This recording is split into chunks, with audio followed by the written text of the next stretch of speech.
a couple dribbles escaped.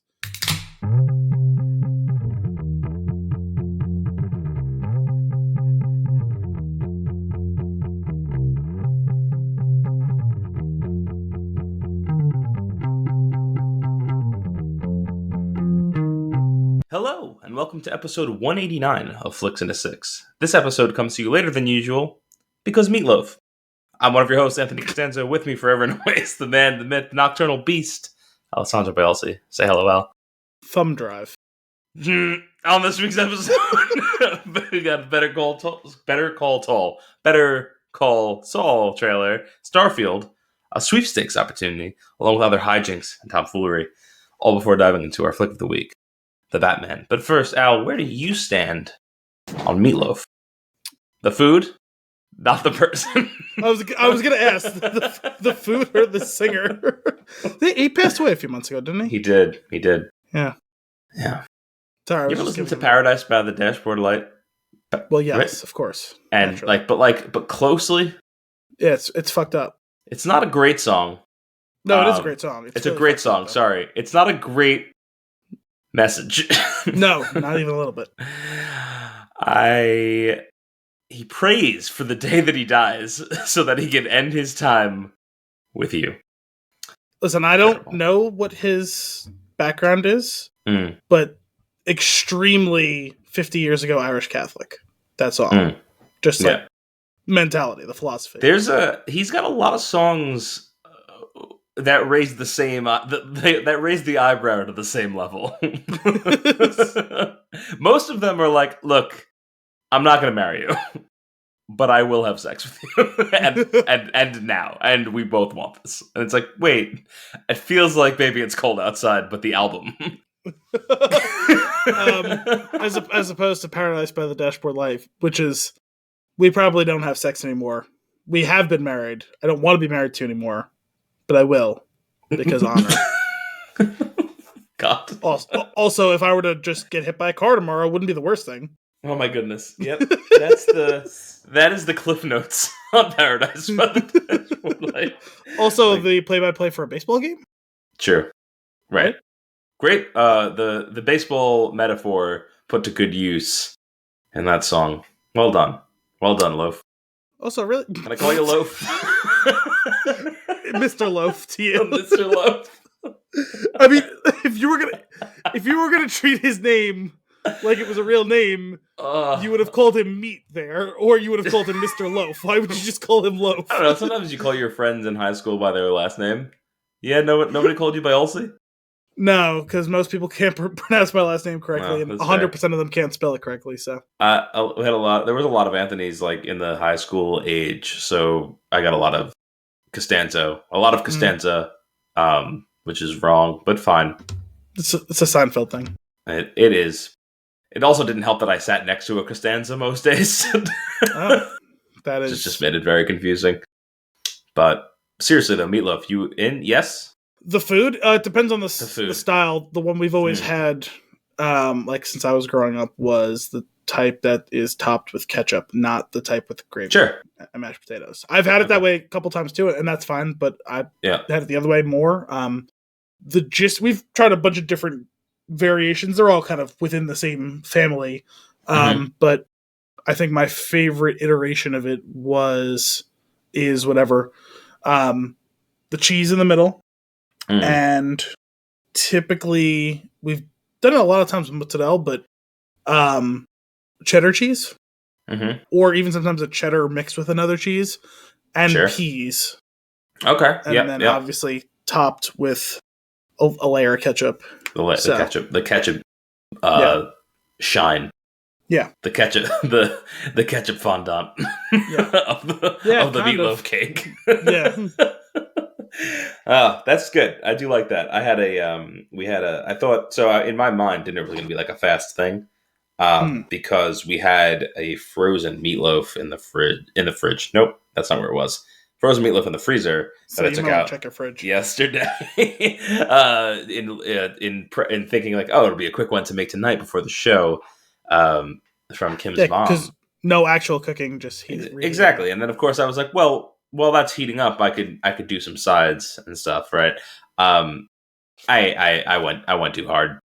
Is really what this comes down to. I like roasted mushrooms with rosemary and some spices, and then I made mustard greens on the side, like stewed mustard greens, and I made like a quick mashed potato on the back burner of the stove. And all the while, when the mushrooms were ready, I decided to make like a mushroom gravy, of course, to go on top of the it was all delicious. It was all wonderful, but like goes with the mashed potatoes and the meatloaf too. Yeah, it was just like what probably could have been like a 20-minute dinner was like a good hour and 20 minutes of just I could also do this. I could also do this. That sounds right. I have a question though. What is a mustard green? Is mustard a verb or an adjective? Mustard is an adjective. Okay. Mustard greens, I guess together are a noun. There's a lot of mustard greens, but there is the mustard green. Is this like not all greens are mustards, but all mustards are greens? Yeah, so like I'm pretty sure not all greens are mustard greens, but all mustard greens are greens, but not mustard. Is there mustard involved in the mustard there isn't of the? There was. I mean, I guess there could be. There was not in this case. This was just like straight up mustard greens that I stewed down with like some onions and garlic. You keep saying that term, but I don't know what it is, which is why I'm asking. What mustard greens? Yeah, I don't know what they are. It's a leafy is the mustard green. in mustard? Is the mustard in mustard green a noun, adjective, or verb? The mustard in mustard greens is an adjective, I guess, but it's a capital M. I guess it's the whole name. Is it the first name? Is it the meat and meatloaf? Yes, Mr. Green. I guess it's a noun then. I guess who did it in the hallway with the lead pipe? Mr. Mustard Green. It is a specific type of green, mustard green, but there's other like flavors of it. Like I'm pretty sure. I think like broccoli rabe is like from the same family. Let's see if I can find. Commonly, what about where does Swiss chard exist on this spectrum? I wonder if that's one too. What are mustard collard greens? Are they mustard greens? I'm like that's the thing. It's like there is a thing called mustard greens, which is what I made. Okay, so it is a specific plant. Okay, got it. Yeah, but then there are also other things fall under the same category. But like it itself is they're like I don't know why, like they don't fall under some other category, but like they do. So a mustard green, a broccoli rabe, a Swiss chard, and a bok choy walk into a bar. Right. They're all family. except maybe Bach. I don't think he's part. He's too bulbous. But anyway, I like them. I think they're very tasty. Yeah, I've definitely never had. I've heard of it, but yeah, you mentioned collard greens too, and collard greens is another one that confuses me because. Is collard like a verb? Like one was collared, the green was collared, or is it a noun? Or it's the same vein as mustard greens. Well, I also it's not spelled like the verb would be. So sure, but also like are collard greens mustard greens too? I think they may be. Collard are. Let's see. Here we go. Let's bring it on to nameology. Are collard greens? First thing, are collard greens mustard greens? Interesting. Clearly, people have that. The difference is largely about categorization. While both collard greens and mustard greens are both a part of the Brassica family of greens, mustard greens are considered an herb. Interesting. Apart from the very different flavored profiles, these greens offer different levels of vitamins and minerals too. Okay, so they're all from Brassica. That doesn't mean anything to me. Neither does it mean anything to me. But anyway, I like them. They're good. But I think collard greens are currently my favorite green to make as a side. Very, very tasty. Definitely never had that either. I'll make it for you one day. Probably not. And the mashed potato and the mushroom. Are you good? Are you good with mushrooms? I forget. Nah, I hate them. You don't do mushrooms. Okay, so the gravy not for you. No, but it was pretty good. It was a big old plate of food, and I'm satisfied. I feel like this conversation was improperly filed. This should have been under consumption. That's fair. That's a really good point. It probably should have been. But I pilot this boat. Pilot? Drive? What do you do to a boat? I steer. I sail it? I steer it? I steer this boat. I pirate this boat. You're the captain now. Oh, More on pirates later. What are we drinking today? Oh, we're drinking Alternate Ending Brewery, which is definitely Anthony's favorite or not favorite or somewhere in between brewery. Schrodinger's brewery. Yeah, exactly. Its business is A-Boomin Kolsch. Aldo versus Gecko versus Aldo. Both are businessmen, both go for the kill. Who wins? We do. So on the front we have I almost said Ben Affleck, Jesus Christ. We have Brad Pitt. From Inglourious Bastards with what is it that he's got on fire there? Is it a Molotov cocktail? What is it? It's hard to tell. Oh, isn't that his knife? It's his knife with blood on it when he cuts somebody's head. I see. When he carves the old swass into someone's head. That makes sense. It looked like he was holding like some sort of torch or something at first, but yeah, I think you're right. It's a knife with blood on it. And in his shadow, the open door is Gordon Gekko smoking a cigar. I think that was the other reason why I thought, because I already knew it was him smoking a cigar, so I assumed they were both fire related. Got it.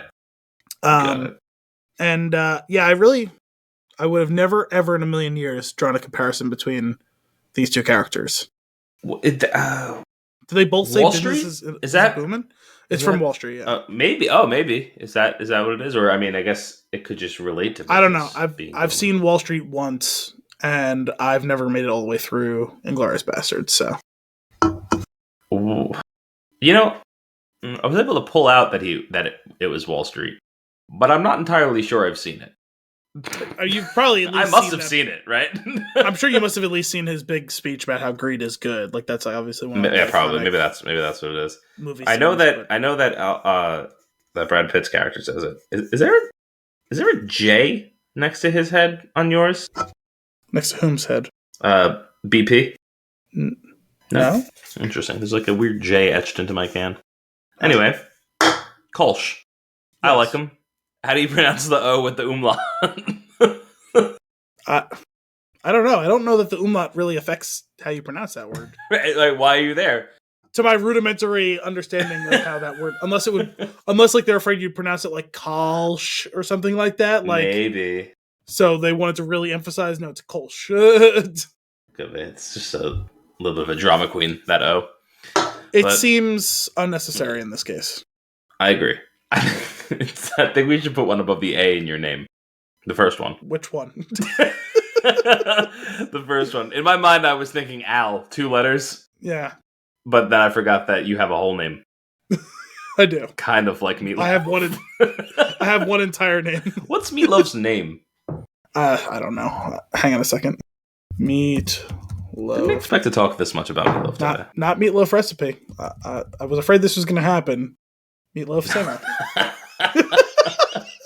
Michael Lee at a day, Aday. Interesting. I was trying to think: is somehow Meatloaf? If you rearrange the letters, can you get it? But we're missing something. Anyway, I'd like to try this one. So, cheers, good sir. Cheers. An actual clink. That's definitely a Kolsch. Yeah, I dig it. It's nice. Very solid. Kolsch is the one style of like the lighter lagers, and Kolsch is weird because I think it can kind of sort of be a lager or an ale depending on how you want to brew it. That's a conversation for another day, and it's not a very productive one. But it's a conversation for another day, and frankly, it's not very interesting. It's not, honestly. I've gone down that rabbit hole before. But this is one of the few I'll say like kind of within like arm's reach of a Pilsner that I'll actually be like, okay, yeah, give me one of those, because there's a little bit of flavor to it. Mm-hmm. I like this. I like this a lot. My taste is a little bit off right now, but it tastes good to me. Is it the mushrooms? It's not the mushrooms. It's the 2 weeks worth of congestion. Nice. Mm-hmm. A little early allergies, or I don't know, man. Been nice in the last few days. It's just I don't know. I was kind of sick for a week, and then I'm not, but I'm still feeling a little blah. It's also what happens when you have a child who's under the age of 1 year old. Like you tend to get sick pretty often. Like one of the guys I work with. He got sick. That was hard to watch. He's okay now. Yeah. But he was making some funky noises with his coughs. Yeah. Very alarming. We survived though. We survived our first night of sick baby. Apparently it's a rite of passage for parents. Oh, big time. Surviving and thriving. What? Surviving and thriving? More the former than the latter. Okay. But yeah, I think we're on the upswing now, so we'll be all right. Everything's great. All right, good. He's sleeping, so that makes me happy. Because when he's not sleeping, it's also sad. It's sad and hard to watch. Just cranky. He's just like, dude, I just want to go to bed. Like, dude, I know. I get it. I feel you, kid. Where are we at vis-a-vis the thumbs? Thuckles. The layman. I'll give this one 2 thuckles. 2 thuckles? I'm down with 2. 2 thuckles. I'm borderline 3. Yeah, the thing is with like the culture. 2 thuckles with a long nail. You don't want to make it like weird, and it's like 2 thuckles, and also there's like a vestigial, almost 3rd thuckle that's going on, or like a hand bunion. Yeah, like the people who like have. No, I was thinking more like people who have like 6 fingers, but like not 6 functional fingers. Is like it's really like 5.5 fingers. And like the doctors takes pity on you. He's like, we're just gonna chop that off. Is this a thing that happens? Does it happen to you? This seems very specific. No, I do not suffer polydactyly, but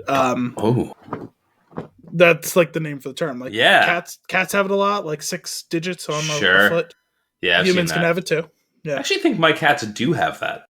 I counted once and I was like, "What's going on here?" There's a lot of nails. Tell you what. Yeah, no, I do not have that. My hands and feet are all relatively normal. I have hobbit feet. You pointed that out to me once. Yes, that does sound familiar. Oh boy! All right, 2 thuckles. I'm down with that. I think it's time for some news and nuggets. Yes. So, Better Call Saul trailer. I was. You told me about it last week. You told me about it again today, as I put down for the notes. I said I'll watch that before we start. Didn't watch it. Yeah, I know. No. So why don't you give me the rundown? When you sat back down and you're like, all right, 5 seconds, and I was like, you didn't watch the fucking trailer. Which he just said like 90 seconds ago he was going to watch. So there was a trailer for the final season. Excellent. Which definitely would be easier if you had seen it, because I can't recite it from memory, because you know the way that the Breaking Bad / Better Call Saul trailers go. Better Call trailers just jam so many cuts into it. Yep. Because there's a million Easter eggs, and it's like I can't tell what the fuck's going on. But also it's like very adrenaline rushy, where it like starts slow, and like you get a couple of like full scenes. Is it long? And then it's just like bam, bam, bam, bam, cut. I don't know, 2 minutes, something like that. Just Better Call Saul. Minute and a half. Better Call Saul. Better Call trailer. Better Call trailer. Official season 6 trailer. I would assume so. Yes. This is a Black Widow trailer. Trailer before the trailer. Here we go. El Camino. Share. I love Mike. Oh boy. It's all coming together. It's the end, man. Lawyer up. License plate. Love it. Classic. Oh boy. Oh, these psycho twins. Is that Harold? Hamlin? What's his name? There's a lot going on here, Al. Except for us. That feels very intentional. Weird. Okay. That's cool. I'm excited. I'm pumped. And I don't think it's worth trying to break it down or understand it. I think that'll ruin everything. I think you should just enjoy the show. Well, no, I wasn't planning on us doing a hardcore theorizing. Not us, but people are going to do this all the time. Like they're going to break every scene apart. I wonder, is that kind of a nod to that part I was mentioning about Mike saying this isn't going to go the way you think or whatever? Rian Johnson directed a couple episodes of Breaking Bad, right? Or at least the one. Was it 3 episodes? Yeah, I think so. And that was the Luke line from The Last Jedi, right? Mm-hmm. So that's got to be Not only intentional in the sense of, haha, like whatever you think you know from this trailer, it's not going to go that way. And also, I feel like it's like a tip of the cap to Rian Johnson as like well from that also movie. Are you going to get involved in an episode or two throughout the season? That would be I do wonder, I don't know if they announced who was directing this. I don't think Rian Johnson's directed any of Better Call Saul, but he obviously, like I said, mentioned, I think he directed 3 episodes of Breaking Bad. So I think it's so funny. While the show itself is great, I really enjoy it. I'm excited to see how it plays out and like leads in right to Breaking Bad proper. I'm more excited for like what our final black and white scene is going to be. That's what I was thinking too, because obviously that's something we've talked about a lot throughout the run of the show, and they've given us more and less depending on the season. I'm really excited to see how much of it. That's I think the biggest part of if you maybe pick one thing about it, how much are they going to give? Are they going to give us a little bit every single episode? This will be the first time. Right. That would be the first time they did that. Are they going to give us some before and after the season? It's like the final episode. Yeah, like that could be pretty cool. I think there's some hints maybe in the trailer of like, do you ever feel like you're being watched? Like all that's like, I mean, is this just as plain as it can be? Where like, eventually things were going to catch up to Jimmy. Do they catch up to him at the end? Like that, and it's not surprising, but it's an exhilarating ride. Well, I also think there's been so much theorizing around this show, and with all great big shows, right? So much theorizing specifically about Kim. To put that in the trailer. What's the deal? This isn't going to go the way you think. Like, well, fuck, man. At this point, someone must have stumbled on at least part of what's going to happen, right? Because so many people have come up with so many different theories. It's almost impossible that like a truly unthought of original idea, unless like. Not to cross over into Star Wars, but like unless Kim whips out a lightsaber, like I don't know how it could possibly go. Unlike anyone has thought, like someone somewhere has to have thought of what's happening. Yeah, like I feel like the obvious things that you think of like right off the bat when the show starts is like, well, obviously Kim is not gonna make it, or there's gonna be some tremendous falling out before she gets involved because we don't know about her in the future of Breaking Bad. But. I feel like it could be like in the beginning. It felt like it was one of those two things, but who knows where it goes? And I'm excited to see it play out. I'm looking forward to this. It's funny. I couldn't quite make out in the trailer, and I took a quick look, and I didn't see anything about major casting news. I'm sure if I spent more time, but I was just like when I couldn't find it in like 4 or 5 minutes, I was like, fuck this. I'll just wait a few weeks and we'll figure it out, a month, whatever it is. The scene with Lala where he's looking at the mirror and someone else. That's like the last scene. Yeah, one of the last couple scenes. He looks a lot like him. Although for the very first second when he flashed up, and I actually had to rewind because he reminded me of. He looked a little bit like Mickey Rourke. Mickey Rourke was trying to look like Lalo. I can see that. But obviously it's not him. It just for like a second, like I was like, wait, what? That can't be. Yeah. But he looks a little too much like him. I wonder not the way the Force works. No, I wonder who that is. Right. Though, could that be Don Hector's son? Because maybe Tuco is his nephew. Lalo is his nephew. The twins are his nephews. But we've never. Does he have? Wait, the twins are his nephews? Yeah. His nephews. His nephews. Sorry. Yes. Yeah. Yeah. They might be his great nephews, but either way, they're not his sons. Right. So those 4 super important characters who we've seen at some point or other across the spectrum of this timeline, none of them are his sons. So I wonder, could that be his son? Like, I don't even know if he has kids, but like, it would seem odd for it to be another cousin. Being confused for a second if it was Lalo would make sense, right? So somebody that looks like it could be him / his father. He looks too much like him to not be related again. Right. And like, how many more cousins can there be? Like, maybe it's his father. I don't know. I didn't study long enough. Well, no, he doesn't look like he's old enough to be his father. Yeah, I don't know. I guess we'll find out. But like, in Breaking Bad fashion, like introducing late game characters that are pulling the strings is on the table, right? Yeah. So there's something like operating from the shadows when somebody else thinks they're in charge. So it could be interesting. I'm pumped. I'm pumped to see where it goes. I think we're gonna. Did you come up with a name for our post credits for this? for Better Call Saul? No, I didn't think of one yet. All right, we'll brainstorm it. What's going on with Starfield?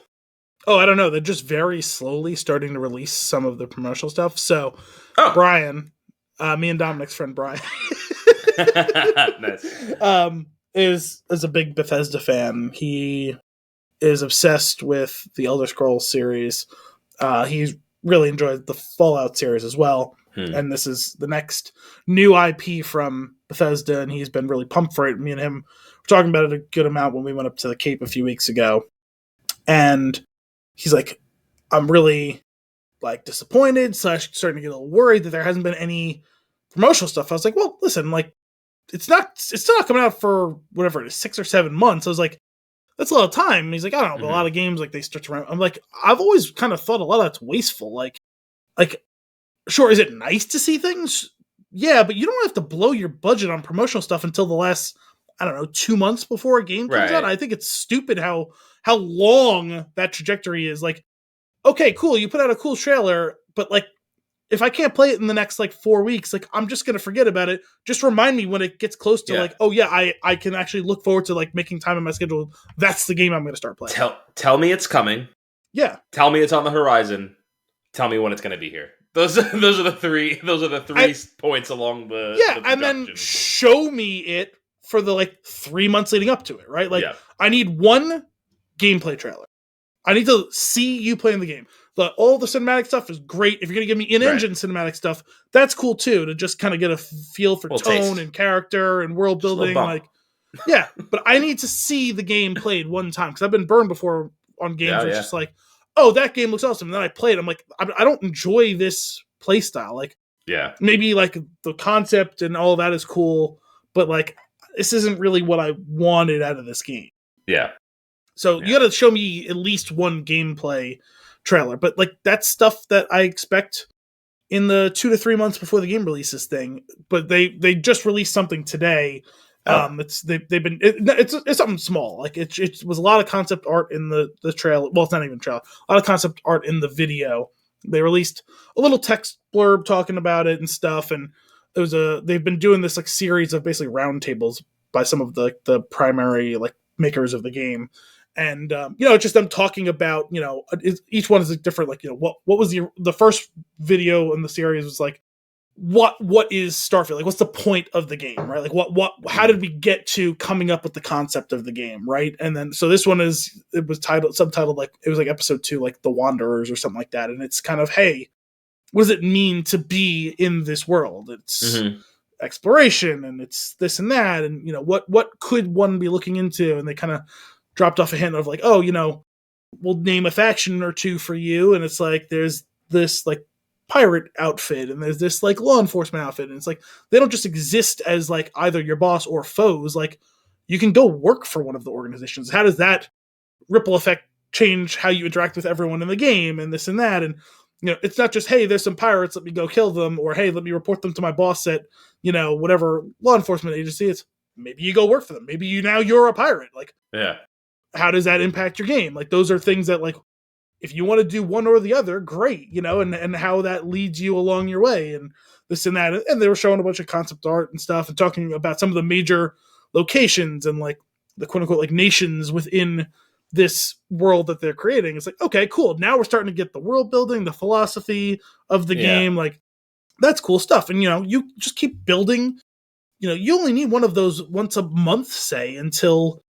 if it's coming out, I forget if it's October or whatever, like in August, start going balls to the walls with it. Like, I think too many of these places blow their marketing budget way too early. Mm-hmm. And like, I think you get fatigued with some of these games, like well before it comes out. It's like, for sure, because they get announced like so long in advance. Yeah. I mean, it sounds like they're locked in on this date. So I do agree with his concept where it's like, oh, wow, they haven't really said much about it. But on the other hand, I feel like sometimes they say too much, or they just keep, like, where you just get this fatigue where it's like, oh, yeah, just remind me in like 3 weeks and it's coming out. Fine, I'm over it. Like, no, build it up so that I'm hitting that maximum hype right before the game comes out. Yeah, it's funny. Like, it's one of those ones where like maybe I might be more like cautious and be like, oh, I hope it's going well. Like, I want to see more. If I didn't know that I already had the game, like. because it's going to be on Game Pass immediately, okay. I'm like, oh, great. When it arrives, there's a thing I can play. Awesome. Yeah. And I kind of love that. Yeah. So I am looking forward to it, but I'm cautiously optimistic because, like, in my mind, I like Bethesda games. But the last one that I really spent a really long time with was years ago playing Morrowind, the Elder Scrolls 3. A long time ago? Yeah. Was that an N64? And, like, no, that was the original Xbox. Oh, okay. And I played a good amount of Oblivion and a good amount of Skyrim, but Morrowind I spent a lot of time with. And I loved it. I feel like I have this fond memory of it. I'm sure if I went back to play it now, it'd be very clunky. Oh, I'm sure. And, like, I don't know. I also enjoyed Skyrim, like, the multiple times that I've played, like, parts of it. But one of the things that always gets me with, like, these games where you can make the choices of, like, I think it's a great idea, right? The RPG elements of, like, building your character a certain way, like, almost giving them a personality. And then, like, I think one of the things that took me a while in my gameplay to, like, wrap my head around is what I'm going to do up front is decide who the character is and make the decisions based off what I've established in my mind the character is, right? Versus in the moment trying to answer the questions. Like, now I try to think, like, oh, what would this guy say? Or what does this guy do? And I'm having a little bit more fun with that. But what I find is I don't play a lot of these games, if any of them, more than once. I maybe played one of these games more than once. And I kind of feel like I lose out on the fact that there's so much other stuff to be had because I don't go back to it. And for the longest time, I would play those games and it would be that, like, decision paralysis thing of, like, well, what do I choose? I'm only starting to do that thing where I'm, like, trying to, like, almost treat it like a movie. What would this character do in the moment? And I don't know. I think I end up falling off because I'm almost, like, too stressed out to choose dialogue or make choices for the character.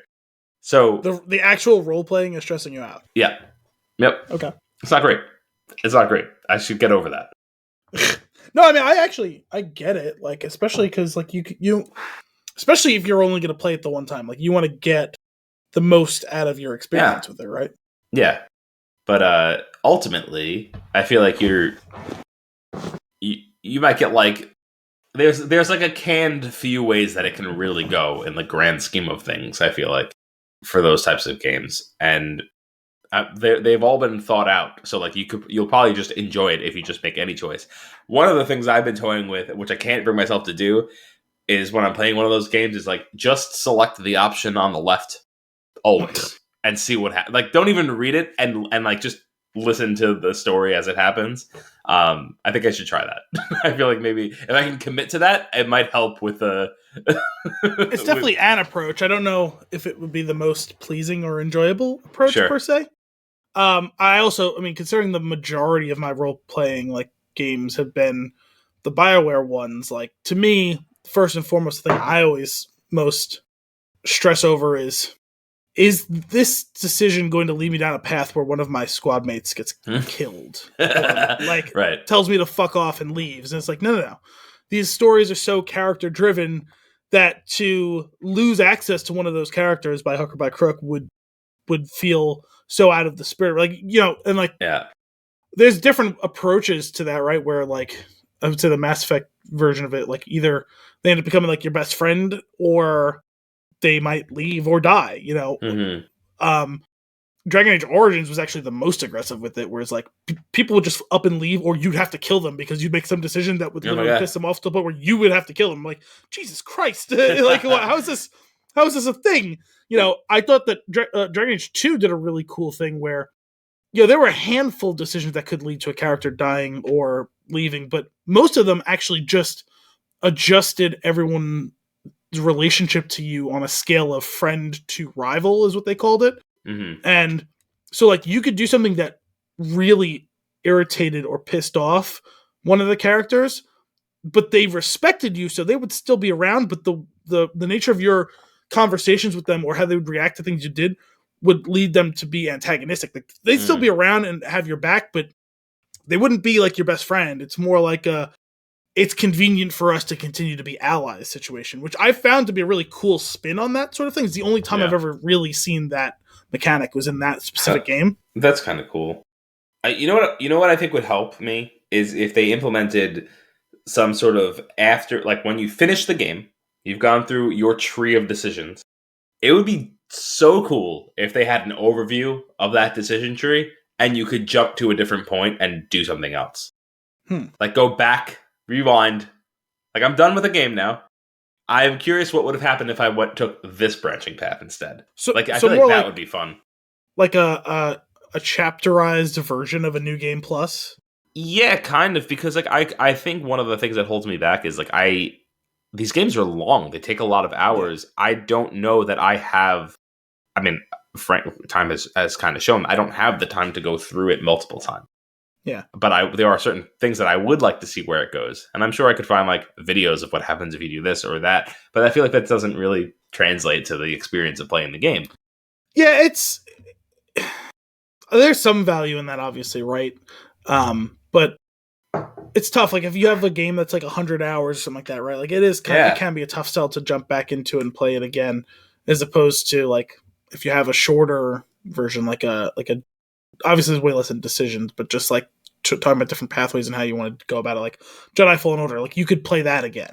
Mm-hmm. Like you could replay like the Mass Effect games. It takes some time, but like you could do it. But like it's a tough sell to play, I'm sure, a Fallout or a Elder Scrolls again, where it's, you're talking about 60, 80, 100 hours, to get through it. Those games, especially like Skyrim, overwhelmed me because it was like, do you want to do this thing and become a vampire? Do you want to do this thing and become a thief? Do you want to do this thing and become a warrior? Do you want to do this thing? I'm like, wait, do I have to choose one and that's it? Because I didn't really know. I don't know what and then I get overwhelmed and panic, and then I either stop playing or I choose a random one, and I'm like, I don't really want to do this. I will say that the internet's pretty helpful on that one, because you can just look up, you don't have to look up all the details to spoil it for you, but like, if I choose to be a vampire, does that lock me in as my only choice? Usually there's some article that's like, you can be a thief, vampire, warrior if it's just going to take you some time, or don't choose to specialize too soon because that's the only one and then you at least know, oh, you know what, maybe I'll hold out for a better offer. Give it some time. Yeah, I hear that. There's a mod in Skyrim where the Macho Man Randy Savage's head is put on all the dragons, and when he bursts through things he goes, oh yeah. And if you haven't seen it, I encourage you to look it up after this. Oh my god. It's alarming at best. It's alarming at best. Well, Starfield's, what's that, 11/11/22, right? That's the date? Is that what it is? I think so. The guy likes numbers. It's sometime in the fall or whatever. There's a sweepstakes opportunity? Yes. And you better act fast because you have to do this by March 31st. But Natty Light has I'm out. A sweepstake opportunity. I'm going to read a tweet from Natural Light. This is from a couple of weeks ago. If it's not, before you read it, if this isn't anywhere close to Clausen's Pickles tweets, I don't even want to hear it. Well, no, it's not it's not poetry. It's not a song. It's different. That was a poetry. You get a mullet, we give you beer. Oh my god. That's right. Get a mullet and we'll cover the cost of the haircut and send you beer for every month you keep it going this year.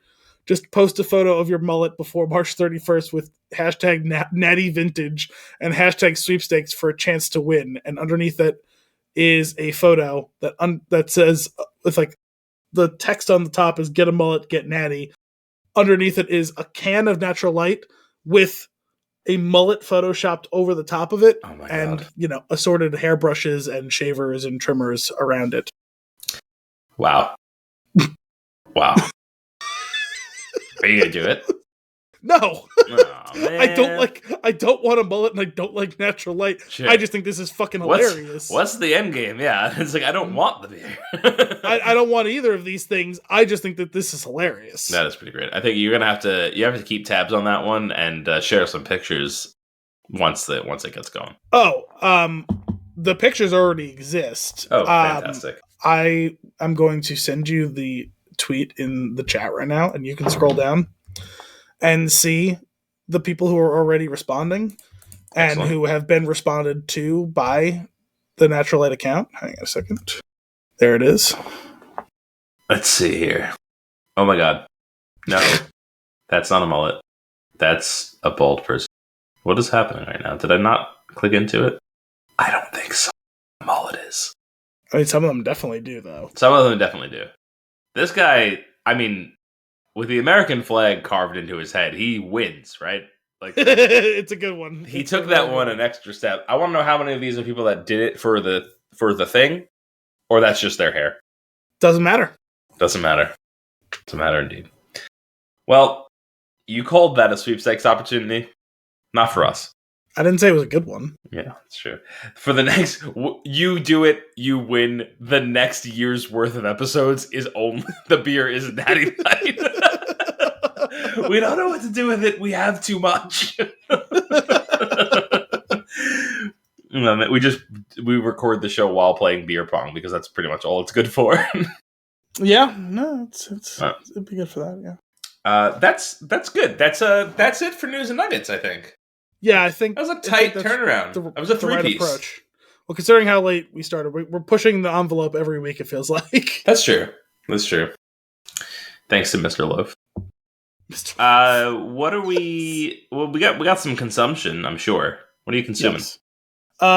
So as far as something new, something good.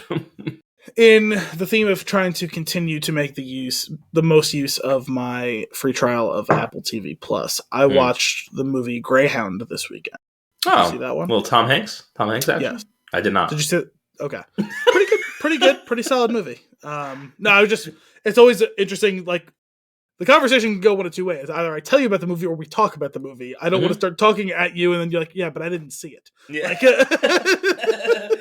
Or start talking about it as if you hadn't seen it. It's like, yeah, no, I saw it like 8 times. Like, what it's my favorite movie. I don't know how you know this about me. Okay, yeah, so pretty solid movie. Actually, now I think about it, I'm not 100% sure if it was a true story or not. But it was very of its time. It was a World War II era movie.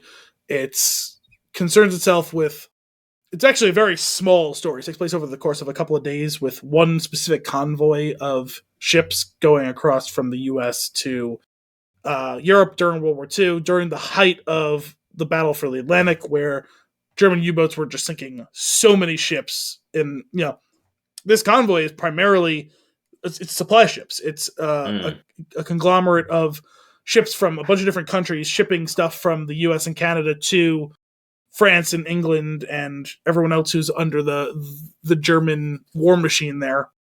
And it's got, I think it was basically like 4 fighting ships. It was like 2 destroyers and 2 like smaller like gunboats. One each was American and British, I think.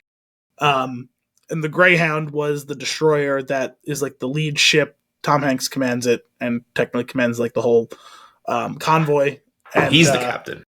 Yes, he's the captain now. Interesting twist. But it's a really a fascinating story. It's gripping. It's thrilling. Where you start off and it's like, okay, like, so they got a dangerous job. Let's see what that looks like. And it's like, oh shit, they're getting hunted by like several submarines that they are probably not super well equipped to handle, because they make this big point where, like, for the first basically, like, let's call it third of the journey, they have air coverage from the American Air Force.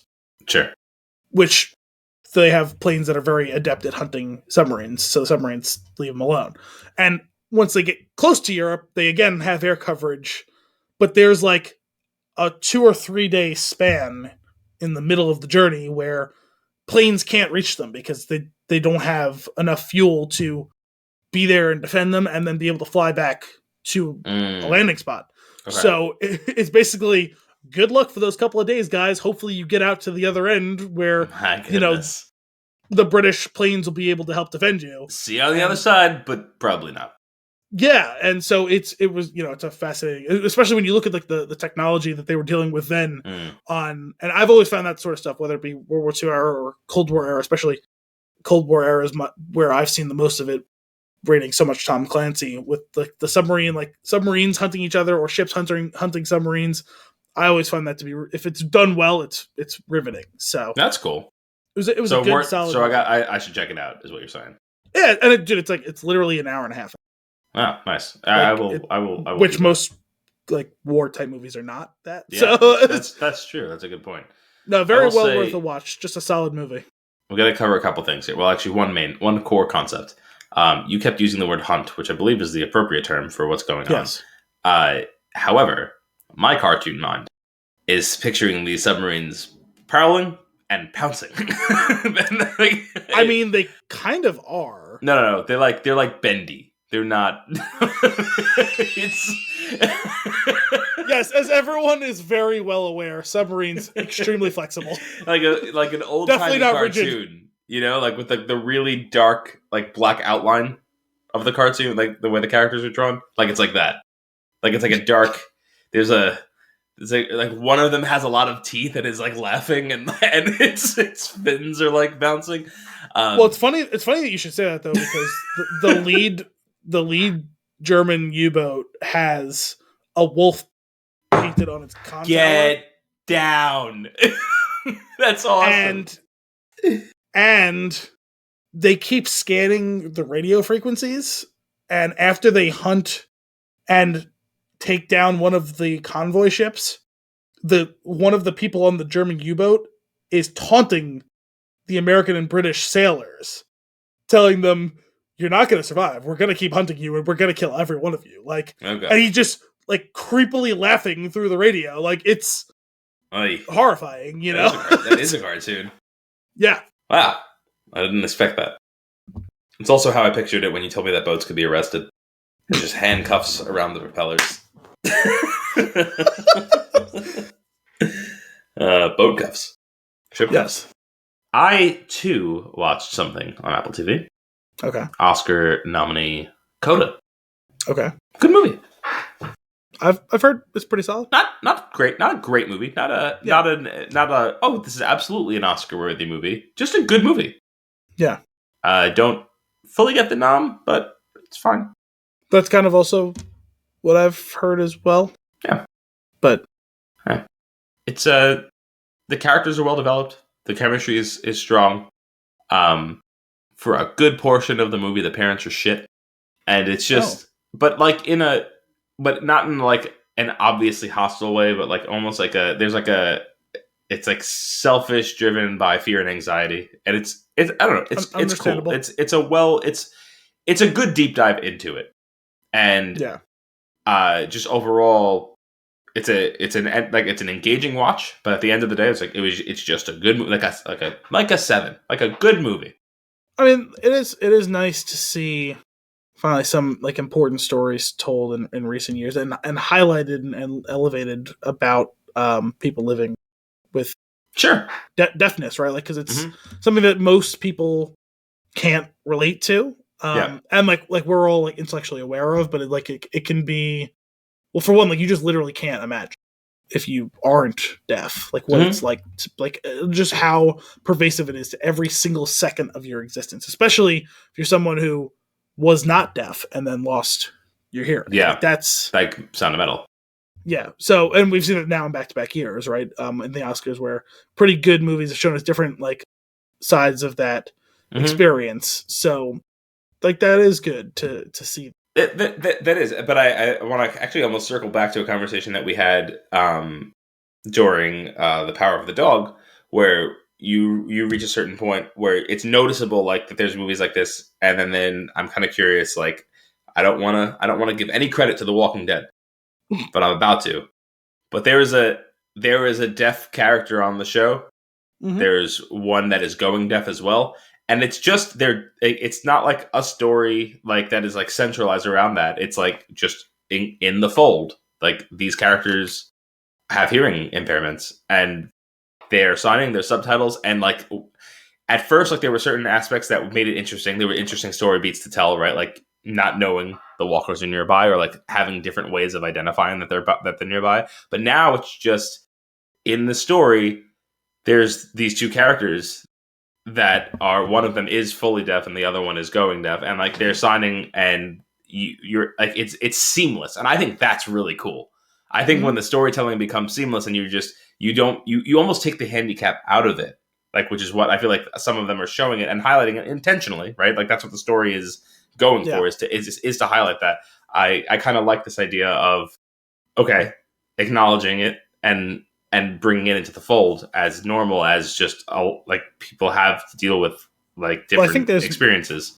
I think there's more room to do that on a television show too, though, because by the time those characters are introduced, there's a massive ensemble, and they have periodically, especially early on, kind of held your hand through these characters are deaf.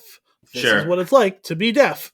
Where if you spend, 15 minutes on it in an episode and then like 5 minutes on it episode, like 3 episodes later, and then like you kind of grow past that and then you can just seamlessly do the storytelling in and around what's going on. It's, I think, easier to deploy that than I have like 90 to 180 minutes to tell you this story. Yeah. And it's going to be very focused on this group of characters, probably a fairly small group of characters. It's going to be much more, it's got to be a lot more heavy lifting done around it. What I do hope that it does is, I mean, I feel like the acting is tremendous, and well, that's what I've heard is like the recognition of the actors is the biggest part of this movie as opposed to the actual movie itself. And then, but what from an Oscar perspective, the door that I hope that it opens is that like at a casting call, you get a person that is auditioning for the role that is deaf, and you keep that open mind that like, and like their performance, they could potentially deliver something that you were like unexpected or like just amazing. And even though the visual that you may have had in your head is someone who is not like that, I think that could be, I feel like that's what I hope it does is like, it just opens the door for it versus it becoming like a thing that it's like, here's like a deaf movie for this year. Yeah. It's tough. It's tough, right? Because on the one hand, I'm like, oh yeah, you should just easily be able to just write in a deaf character because that's the best person who's like for the job. But it's like, it's probably not realistic. There's always going to be a certain amount of like, we don't have to be telling this is a deaf story per se, right? Like you can just have people who are deaf in your movie, right? But there's always going to have to be some level of, we can't just act like that person isn't deaf. Like, it's not super realistic because the way that they must communicate and be communicated with is outside of what is like the most common way that people communicate with each other on a day-to-day basis, right? Sure. You don't have to have a big, hey, I'm deaf, right? You can just have someone doing sign language with someone else. But like, you can't have like it's not, you can't. That's the wrong way to phrase it. Let me step back before saying that and sounding stupid there. It's an added degree of difficulty to just have like a hangout scene. It's like, oh wow, so just everyone knows how to speak perfect sign language? Maybe they do because they're just really smart, great friends, and that's great. And I'm not saying like we shouldn't do that as a movie. I'm just saying there's going to be a level of skepticism by the greater audience. Sure, that's fair. I'm just saying like there has to be some sort of accommodation. I'm not saying that people shouldn't aim for it. It's not going to be one size fits all for every single movie. Like, right. I'm what this makes me think of some is hearing some of the way that Peter Dinklage has talked about being cast in movies and television shows over the years, where he's a super talented actor, right? Yeah, immensely. But it's taken him until the last 5-ish years to get consideration for just a regular role because he's always been cast as, well, you're the little person. Right. We have a little person role for you. Or, I'm sorry you're not ready for this role because you are. It's not like discriminatory in that way intentionally. It ends up becoming discriminatory, but it's not like we don't like you because you're not a quote unquote regular sized person, right? It's just, oh yeah, like that's just not what we had in mind for this role. And like that sucks. And it's like, okay, I'm sure there are going to be certain roles where that's super important, but you know what? There's a lot of roles that you can get around that. You don't have to explain it. He can just be a person. And I'm not doing this to like rank the disabilities that one may have or conditions that one might be living with, but like that is something you can write around a lot of roles with that people just have lazily not done so.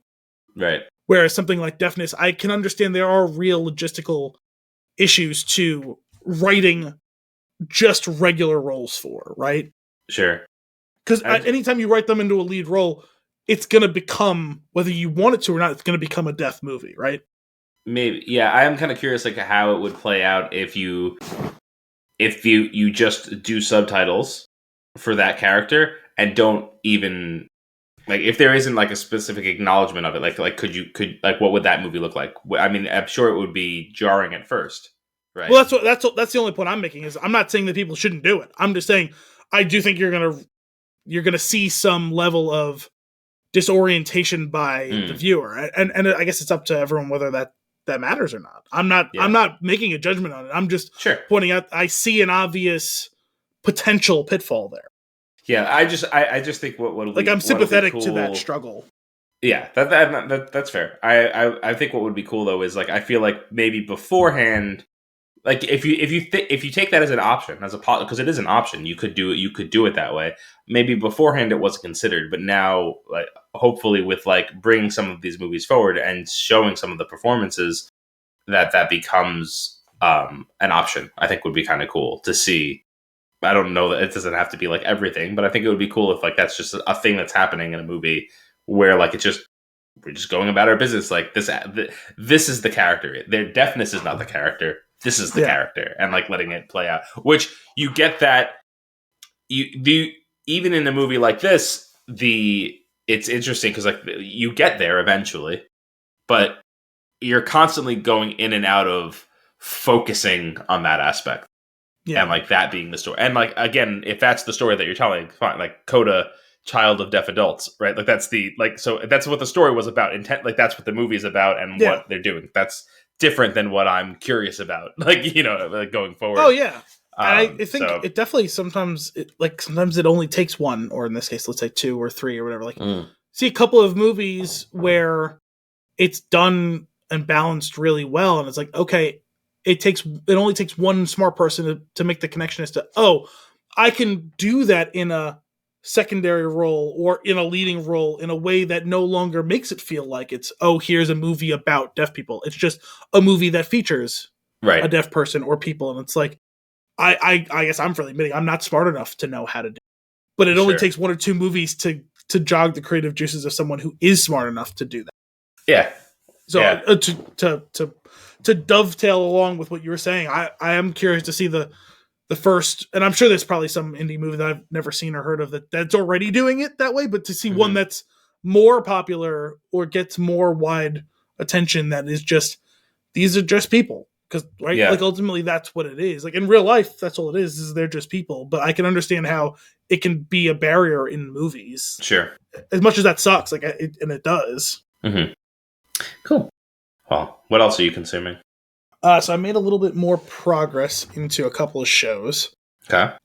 So I guess most substantially, let's go with it looks like they're doing 3 episode batches of Our Flag Means Death. Okay. Every week. So interesting. This seems to be a reoccurring theme. The Marvelous Mrs. Maisel is doing 2 episodes a week. Okay. And I believe that the last one just dropped for the season. There was another show that was doing that, I think, that I watched. I don't remember which one it was now, but yeah, that's what it seems to be doing 3 episode batches. So I think I've seen the first 5. I think I'm still 1 behind the current. I'm really enjoying the show. I wasn't 100% sure where it was going to go through the first episode or so, but yeah, it's interesting because it's definitely a comedy, but they give a lot of room for introspection in like serious like character. Like there's a bunch of people in this show dealing with some versions of depression, and like they're all pirates. And some of the comedy that's being mined is you have a scene that lasts a couple of minutes where someone's really, I'm not saying it like necessarily in a therapeutic way. Sometimes it's just them going through flashbacks to like their childhood or an unhappy marriage or whatever. It's informing how that person has gotten where they've gotten now. And like the jarring dissonance when they go from that to there's a punchline that was happening just off screen, and seeing how that like creates chaos in whatever situation is going on. It's like, okay, I got to leave that whole I was getting in touch with my feelings thing for a minute to let's do funny pirate things or someone's going to get killed or whatever. Like, it's like, it's the closest thing I've seen to Jojo Rabbit, right? Where it's like, this is some darkly, now thankfully we're no longer dealing with like Nazis and the exterminations of Jews, right? Because that is such a singular movie. I honestly don't know how he pulled it off. Seriously. Now we are talking about like, rape and murder and pillaging of pirates and all that, but like with a smile. I mean, it's pirates, right? And like, we haven't watched anyone like get raped or pillaged on screen or whatever, but like, it's pirates, but funny, but also like, people die because pirates. And Taika Waititi is now finally fully part of the cast. He's not really in the first 3 episodes. Okay. But because I guess he arrives at some point. Yes. And then it kind of becomes like a dual lead between him and Rhys Darby. Cool.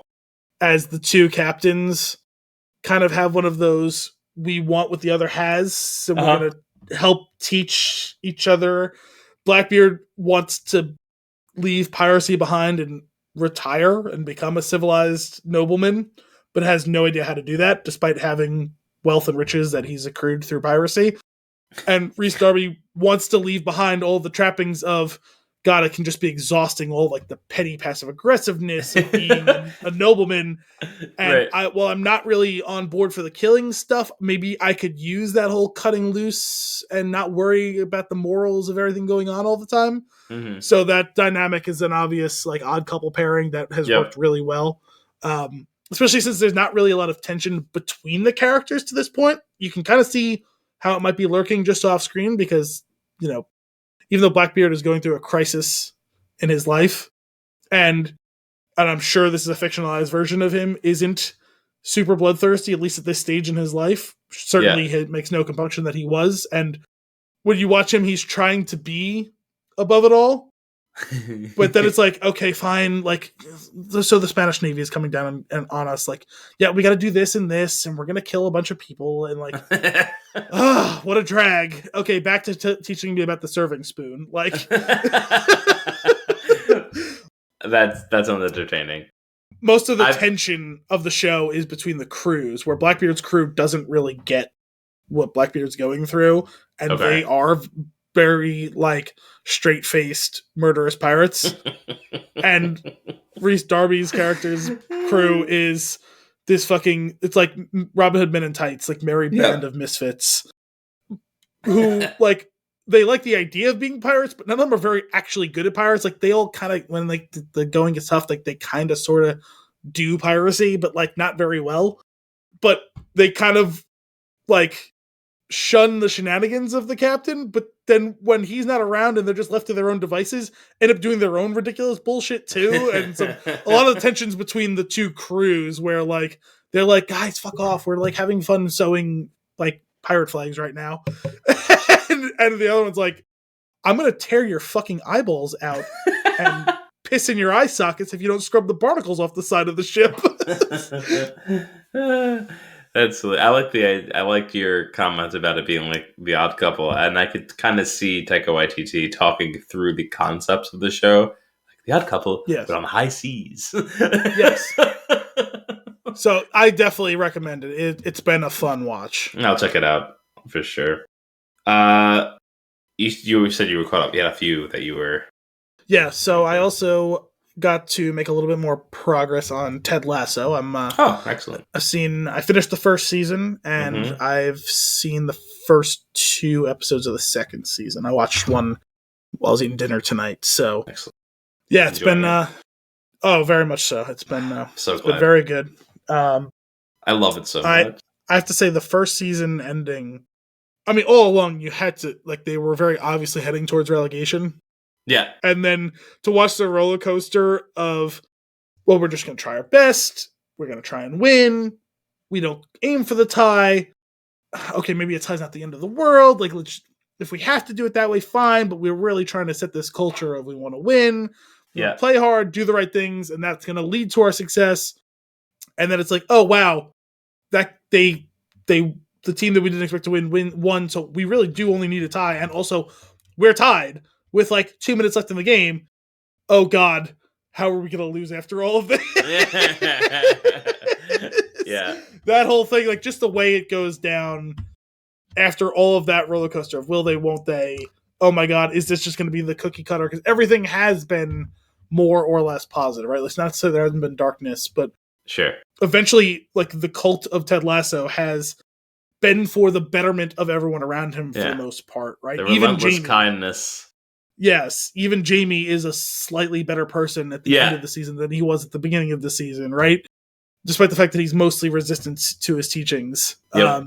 But for that all to then get the rug yanked out from underneath him, because no shit, a bad soccer team with not a soccer coach who loses their best player is going to lose and get relegated. Yeah, that's how that works. Like, doesn't matter how positive you are, but that may give you the tools that you need to get the long-term success that you desire. Right.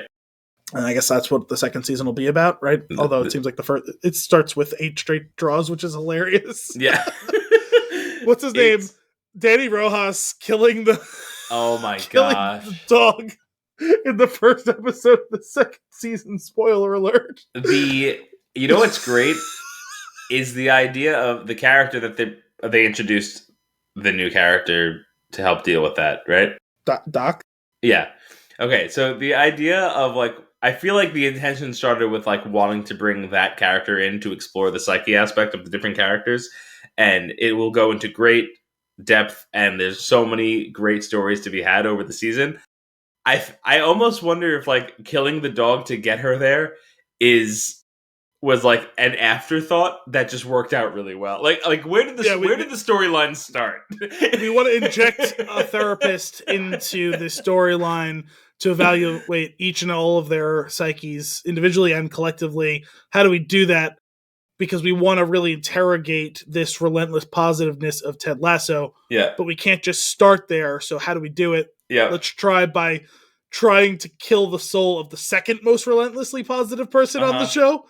And we're going to do it in a hilariously dark fashion. Right, and then, like, the moment where you know it's happened, when he delivers the line, "Football is death." Oh, man, that show is fantastic. Yeah, football is life. Danny Rojas, don't remember, football is life. Football is death. Wait, so how did they fix it? Well, football is life, and football is death. Oh, man. I think you're coming up on in either the third or fourth episode. It is a fully Coach Beard-centric episode, and it is just this ridiculous bonkers ride. It kind of seems like it's heading that way, considering in the second episode he was sleeping in the office. Yeah. His love life is odd. Yeah. It's funny. I'd be curious where you stand on that episode when you watch it. So many people hated it. I ended up really liking it, but because it's different. The one I'm curious to see is how it all works out with Nathan, because the fact that he immediately turned into Napoleon Bonaparte with a very obvious small man complex, where you gave him just 1% self-confidence and position, and he immediately turns into a mini tyrant. Yep. And it's like, Jesus, dude. And, like, how very obviously they're positioning every time he makes this big, loud criticism of something, that it's reflective of what he himself is doing, and Ted just keeps giving him this, because, like, he sees what's going on, so he keeps giving him this cockeyed stare every time he says something like that. Like, but he hasn't addressed it yet, which I'm surprised he's let it go this long, because he seems to really jump on those things at all times in the first season. Like, when the fucking hooligans are ripping on Nathan, and he goes to Roy to Jamie. Well, he goes to Roy to stop it, who goes to Jamie to stop it, right? You know, and all the other times that sort of situation has popped up in one way or the other that he hasn't tried to quash it yet with Nathan is interesting. Obviously, I'm sure they're setting up to be an important storyline at some point, but yeah, it'll build throughout the season. I forget which episode number it is. I won't say too much about it yet, but have you met Led Tasso? No. Okay, cool. So that's coming too. I think Led Tasso might be coming up soon, and then maybe following that is the Coach Beard episode. But just, you have so many fun things ahead of you, including a Christmas episode, like a Christmas musical episode that kind of fits, but is also its own thing. Okay, it's great. It's just so much fun. The show is nothing but smiles. I'm a big fan of the Diamond Dogs. Yep. I think everyone could use some Diamond Dogs in their life. Yep. Higgins has grown on me this, I love Higgins. End of the first season and into this season. the running joke of the first episode that got even more exacerbated in the second episode, where his office is somewhere different every time that he shows up. Culminating he's just outside the window of the office. Well, to date, my favorite part, I think the best execution of it was when Sam flips out when he finds out that Ted met with Jamie, because Jamie wants back on the team, and he storms off the field, and Ted chases him down, and he has a conversation, tells him, "Hey, listen, Jamie approached me, and I told him it's not going to work out, and they handle it, and it's all good." And Sam walks back out, and then you just see Higgins in the background. It's just been sitting there the whole time, and he goes, "I thought you handled that very well." And Ted's like, as he's sitting out in the fucking workout room on a bench with like all of his his stapler and his That's coffee the mug best and part, right? All of his stacked stuff is on always different around. free weights. I love it. He's in like a broom closet at one point too, and like you see all of his desk stuff around. I love that. Yeah, and actually, even before that scene too, it was pretty great. Where because they're really probably overplaying this whole. Ted made a good joke about it, but it was very obvious he was tipping his cards in the first episode when they talked about hiring. Was it Dr. Fieldstone or something like that? Is her name, right? I don't remember, but yeah, that.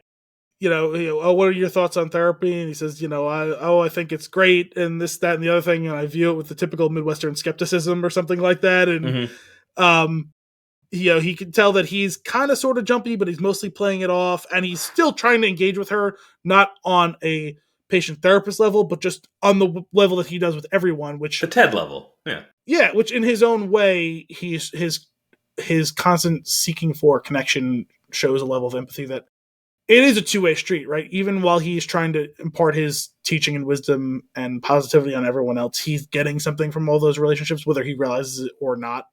He realizes it subconsciously, if not always consciously, though I'm sure there's been some of that as well, too. But he, even though he agrees to let her come watch practice, doesn't act weird, and she even comments, like, listen, most times people really clam up, but you just treated it like normal, and that's, a good thing, right? But he keeps looking over his shoulder because I swear to God, she's getting closer. And they keep cutting, and they cut back, and she is very clearly sitting like 3 rows closer, and then like 3 rows closer. It's like just a great stupid gag. Yep, that's awesome. I love it. I'm so glad you're into it. What else are you watching? I finally got into a couple more episodes of Reacher. Oh, how's that? It's a good, solid show so far. I think me and my dad have watched the first 4 episodes. We've basically been attacking it at about an average of 1 episode a week.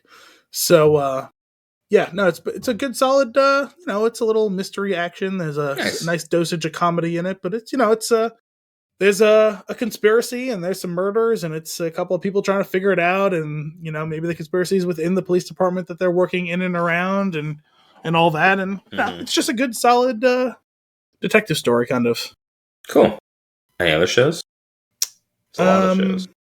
I also get to crush a couple more episodes of Review. It's still hilarious. I'm into the second season of that too. Nice.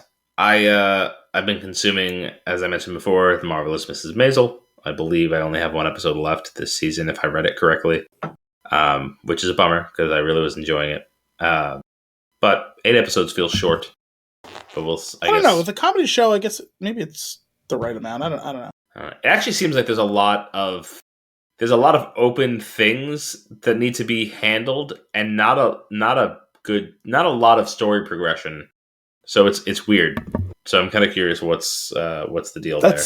That sucks when a season kind of feels like it spins its wheels narratively. Like, even if you get a lot of good stuff in interaction and character, when like the narrative feels very stuck in the mud, that kind of sucks. Yeah, there's this great gag that I love that they've kind of gone back to for the season, where like one of the characters in the previous season had the mob after them, and there were these 2 meathead mob guys that are like really dumb but really know their business, and they're after this one person. They have to like settle a score in a certain way, and eventually things work out, and they become friends. and now the two mob bosses kind of show up. Not mob bosses, but mob. I don't know, general, whatever they are. I don't know, like how high up they are in the chain, but they now like help her out throughout like the series, and like you're always kind of wondering, like, well, if something doesn't go well, like, are they going to be like after her for money or something like that because they're kind of like giving her protection? But it really does seem like they're now just friends, and it's really funny. And the two characters are hilarious, and it's just they came back in full force this season. And they had like maybe 3 episodes where they like popped out into the spotlight for a little bit, and they're just so funny, and their interactions with the different characters, like everybody who comes across them knows that they're in the mob. And they're just like, they're also like, they're on edge about like, okay, why are you here? But they're usually there for like a helpful reason. It's very silly. It's just a couple of wholesome henchmen. Wholesome henchmen. I love it. So that show's rounding out for the season, and it's been very, very fun. But like I said, narratively, you could have moved things a little bit further, I felt. Walking Dead, final season, part 2 of 3. Continues. I continue to be 2 episodes ahead of airing. Don't understand how that happens, but here we confusing. are. Million Little Things. I'm still stuck on. I enjoy that show. And then, of course, your This Is Us. But the last few weeks, I've watched SNL. So because of the hosts, and this week was no exception. It was Zoe Kravitz, and it was good. It's really entertaining, really fun. A couple of great skits, and I don't know. Lately, they've been doing a good job. It's really weird. I have not been seeing like who's been hosting the last few weeks because, like I said, if I see someone who I'm curious to see, I would check it out. But weirdly, I haven't stumbled across who any of like the hosts have been the last few weeks. So she was good. Yeah, she was. It was fun. Just I've been enjoying it. Always love the Weekend Update. Those always crack me up. But there were some good skits in there that she had. I actually did watch an SNL the other day.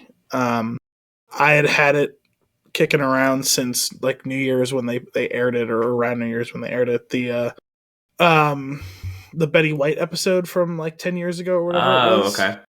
Yeah, it had been sitting on the DVR, and I was like scrolling through, like cleaning up some stuff, and I was like, oh, that's right, that was there. So like me and my parents watched it on like Saturday morning, like when it was snowing, we were like eating breakfast and stuff like that. So yeah. That's cool. Was it a good one? Yeah, it was. It's funny.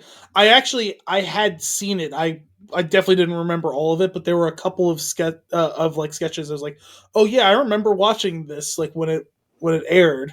Yeah, that's funny.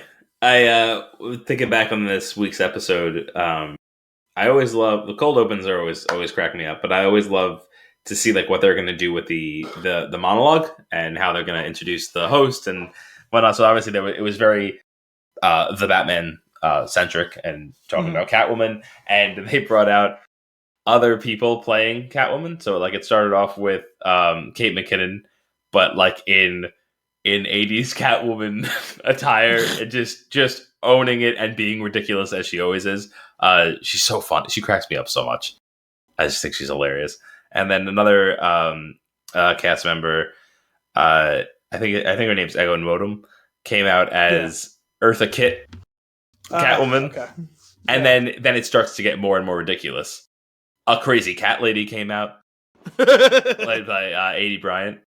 And then Cat Williams, which is just getting more and more ridiculous as it goes on. I just loved that. Like I was like, where? Like, okay, so surely when the crazy cat lady, I thought that was the punchline, and then they just keip going, and I like that. See, when you said they had other people come out as Catwoman, I was assuming that meant like Michelle Pfeiffer and Halle Berry were around, but no.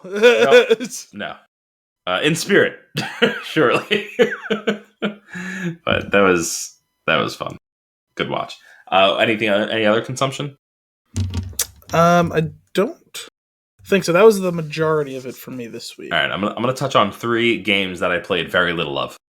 Okay. All right. First, Elden Ring has been piquing my interest, and I'm not ready to buy it because I don't think I have the time to play it. but I do have a copy of Bloodborne from the PlayStation Greatest Hits collection thing for having PS Plus and a PS5. So I downloaded that and I played a little bit of that, and I was really into the 30 minutes of it that I played. So I am kind of curious if maybe I'll be able to wrap my head around Elden Ring, because I kind of want. I've been so intrigued by it lately. I really want to just play it. So I've been I was enjoying that. I will find that it's weirdly choppy for some reason, and I don't know if there's just something going on with I don't know. Maybe I just need a restart or something. But I thought that was odd. I played maybe another 30 minutes of Guardians of the Galaxy, which has completely won me over. Really? It's so much fun. And you seemed like you were enjoying it the last time we talked about it a month ago. Yeah, but I hadn't played it again, and I feel like there's got to be something that's not compelling me to get back on board with it. Now I'm I hope I have some time later to play it. That's what I'm thinking. Yeah, because it's really it's just a lot of fun. The characters are so well developed. The storyline is fun. The interactions are great. There's another one where you could choose dialogue, and it makes a difference throughout the storyline. And there's little drops that'll pop up in the corner of the screen, this happened because a while ago you said X, Y, or Z. Giving you a little hint as to what you did that caused it to go the way that it did, which is kind of cool. That's interesting. Or when you make a choice that creates some sort of branching path, it'll be so and so remembered that, or it'll just give you the little hint that something that what you did was a decision maker. So that's been kind of cool. And then the other night, I've been trying to figure out how to get this xCloud gaming thing working well on my phone, because I'm constantly talking to Brian about this stuff, and he almost exclusively plays games this way. Yeah. So I was he got me that backbone for when we had the baby. He's I figured your gaming habits were going to change, so he sent me that, which was very, very thoughtful. And I've only used it a handful of times, and I was I really wanted to play a game. I've been finding myself really tired, but still wanting to play for 20 minutes. So it was perfect opportunity. Play in bed for a little bit and just go to sleep. Yeah. And I've ran into too many hiccups with it, but I did play a little bit of Dragon Age, the first one, Origins, because I've never played it before. Yeah. Okay. And I wasn't into it, but I also didn't give it enough time, because 20 minutes is not enough time to actually get into that game like that. Yeah, you won't finish most of the prologue missions. So. I barely got into the game, because I also probably spent about 10 minutes of those trying to decide what I was going to do with my character. So what did you choose? I don't remember. There's only 6 choices. Options? What were they? There's 2 different types of dwarf character. There's 2 different types of human character, and there's 2 different types of elf. It was a human character. Now, what are my 2 options? Or actually, was there only... Well, first of all, were you a mage or were you something else? No, I wasn't a mage. Okay, so were you the noble? Human noble? Sure. That sounds right. So, you started in, a castle and your dad's, the big lord? Yeah. That was the first one I ever played as well. Okay. I like that backstory. All of them are good. It's called Dragon Age Origins because there are 6 different origins characters backgrounds that you could choose, and the first mission is, spoiler alert, there's going to be some sort of betrayal that happens, and you're going to end up on the run, and you're going to join up with the Grey Wardens, because it's the only way you're going to get out of your predicament with your head on your shoulders still. Gotcha. So I might dip back into it and see if it eventually catches my interest, but otherwise I was thinking maybe I'll just go ahead and play the most recent one. My recommendation is, if you want to dip your toes in the water of that series, play 2. Okay. What's 2 called? 2. Dragon Age 2. Cool. So there is a whole story to why it's called 2 and not Dragon Age Exodus, which is what it was supposed to be called. I don't know what it is. I know that it was a fight between between BioWare and EA. I don't know exactly what all the things that went into that fight were. Even the existence of that game, there's a whole big story to it where EA was in a big issue, and they're like, just make us a game that can make money. And they were like, we have all these cool ideas, and you're just going to make us rush through making this. And somehow it turned into this obscene sort of magic. Spoiler alert, one of those ways is crunch, but it wasn't the only way. It was truly magic. What they've referred to as BioWare Magic, which 80% of BioWare Magic is just crunch, unfortunately. But it is my favorite game of the series. Okay. It's not to say it's necessarily the best game, but it's my favorite game of the series. Okay. But that's the one with the shortest playthrough. Because, like, if you play Inquisition and you play it, it's easily 100 hours. Oh my goodness. And Dragon Age Origins, if you really play it, is probably like 60 hours. Oh my goodness. But if you crush Dragon Age 2, you can probably do it in like 30 to 35. Sure. So if what you're looking for is let me dip my toes in the water, because it would be really nice if I knew everything that happened in Dragon Age Origins, but maybe I don't have to 100%. I could probably do a 15-minute deep dive into the synopsis, and then I'll be able to understand Dragon Age 2. It's possible to do it that way, and if you love that, then you go back and you play Origins and Inquisition.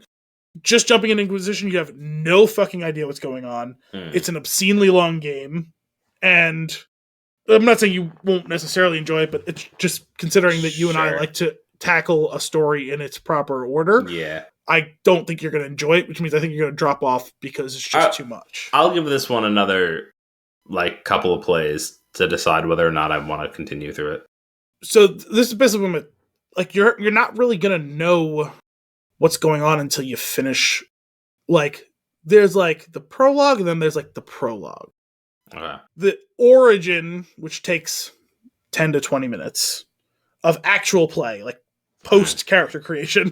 Sure. That will tip off you going to join, like, all of the 6 divergent stories all meet at the end of that point. Okay, that makes sense. Point on, like, I mean, not to say that all the 6 stories take place in your story, but like all of them lead to that same road. And it becomes super linear there for what's like the big picture prologue, which is what leads to the actual story proper. Okay. You're going to join the recruiter for the Grey Wardens, who is going to meet up with the commander of the Ferelden armies, who's, and the king, him and his top advisor. And there's a big battle that you're just hoping it's a big decisive battle against the Darkspawn. That's going to end the threat. Hopefully it's not a real blight. It's just going to be an incursion, and that's going to be the end of it. Of course, it's not just an incursion. It is a real blight.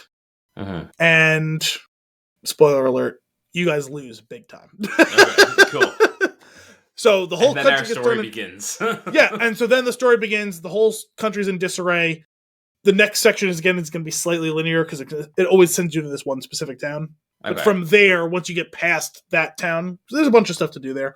Once you get past that town, the story opens where there's basically like 3 or 4 different major storylines you can pursue in whatever you want to. It doesn't really matter. So, like, I would say get to the point of when you're ready to leave the town of Haven, and I would spend some time there because there's a lot of stuff you can do, a lot of leveling up you can do, and you can like start the threads of all the story. Otherwise, you're gonna be kind of undermatched for what comes next in the game. Sure, that makes sense. And like, there's like I said, I'm pretty sure there's 4 major storylines you can tackle after this day, and I would say that it would take you maybe 8 hours. Okay.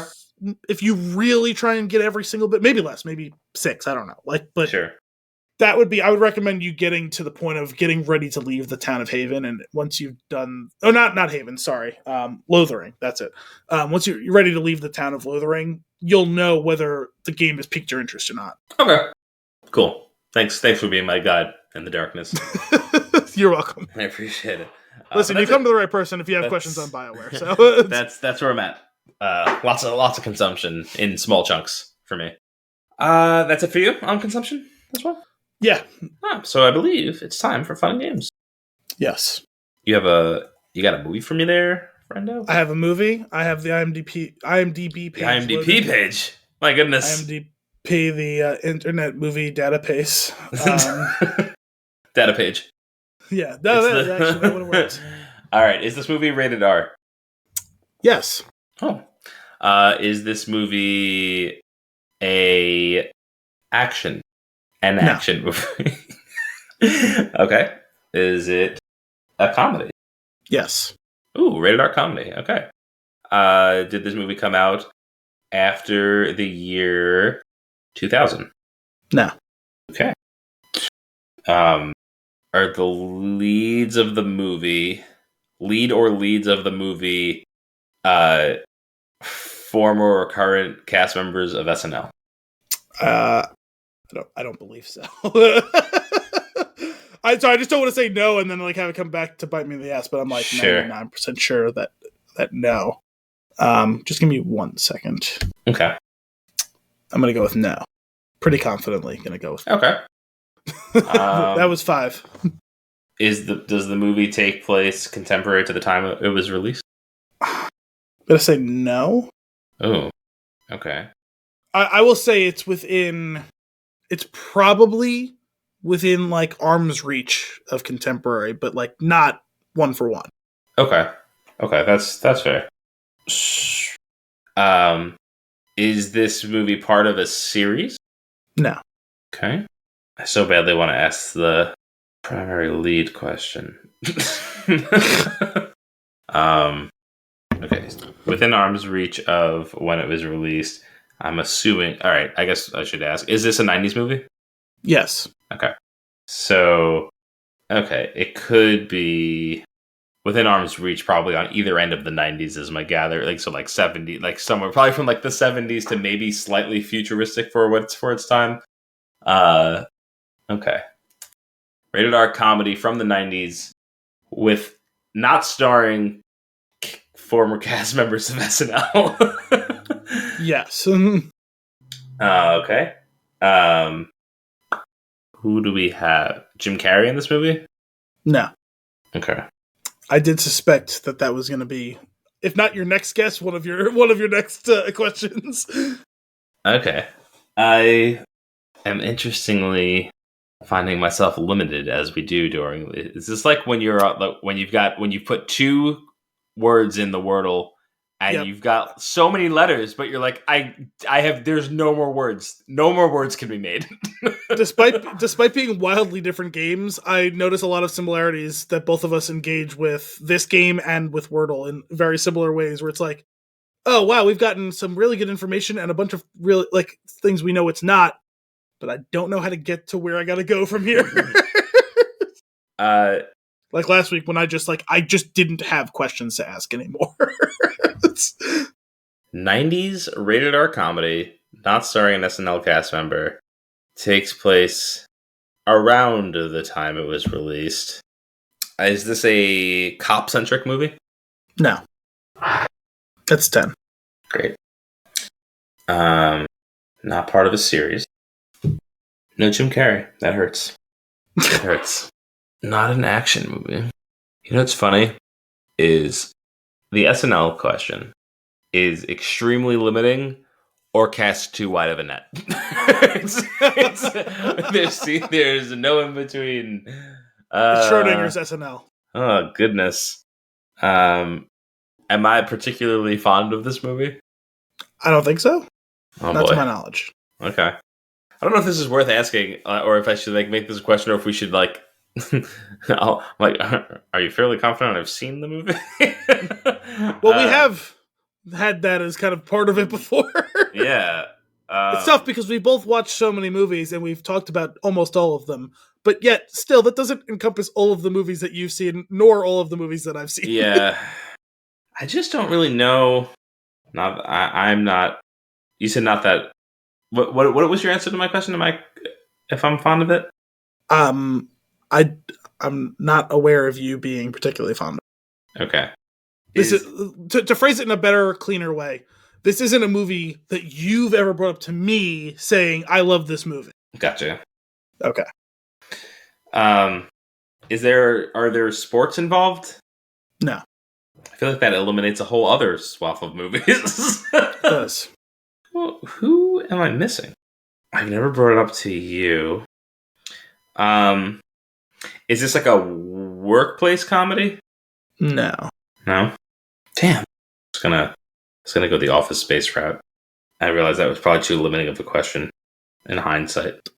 No, I'm sure there's others, but that without was getting that into what was on my mind. Without getting into 90s, I was gonna say without going into like 90s specifically, just all comedy movies. There are a lot of workplace comedies. Is it a romantic comedy? No, it's not a traditional rom-com. There is a romance that's central to the movie, but It's not a rom-com. Is there something about romance in this movie? No, I'm just like, I just want to be clear. It's definitely not a rom-com. Okay, man, we've actually eliminated a lot of stuff. No sports, no cops, not a rom-com. What is the theme of this movie? Is this a comedy? It's a comedy. No SNL people. I'm foreseeing that you're going to run into the same situation that I was in last week. Not to say that you won't get it, but I'm like, you're quickly running into like the exact same issue that I was in. I haven't brought this movie up to you. This isn't a movie that you've brought up to me that you're a fan of now. Okay.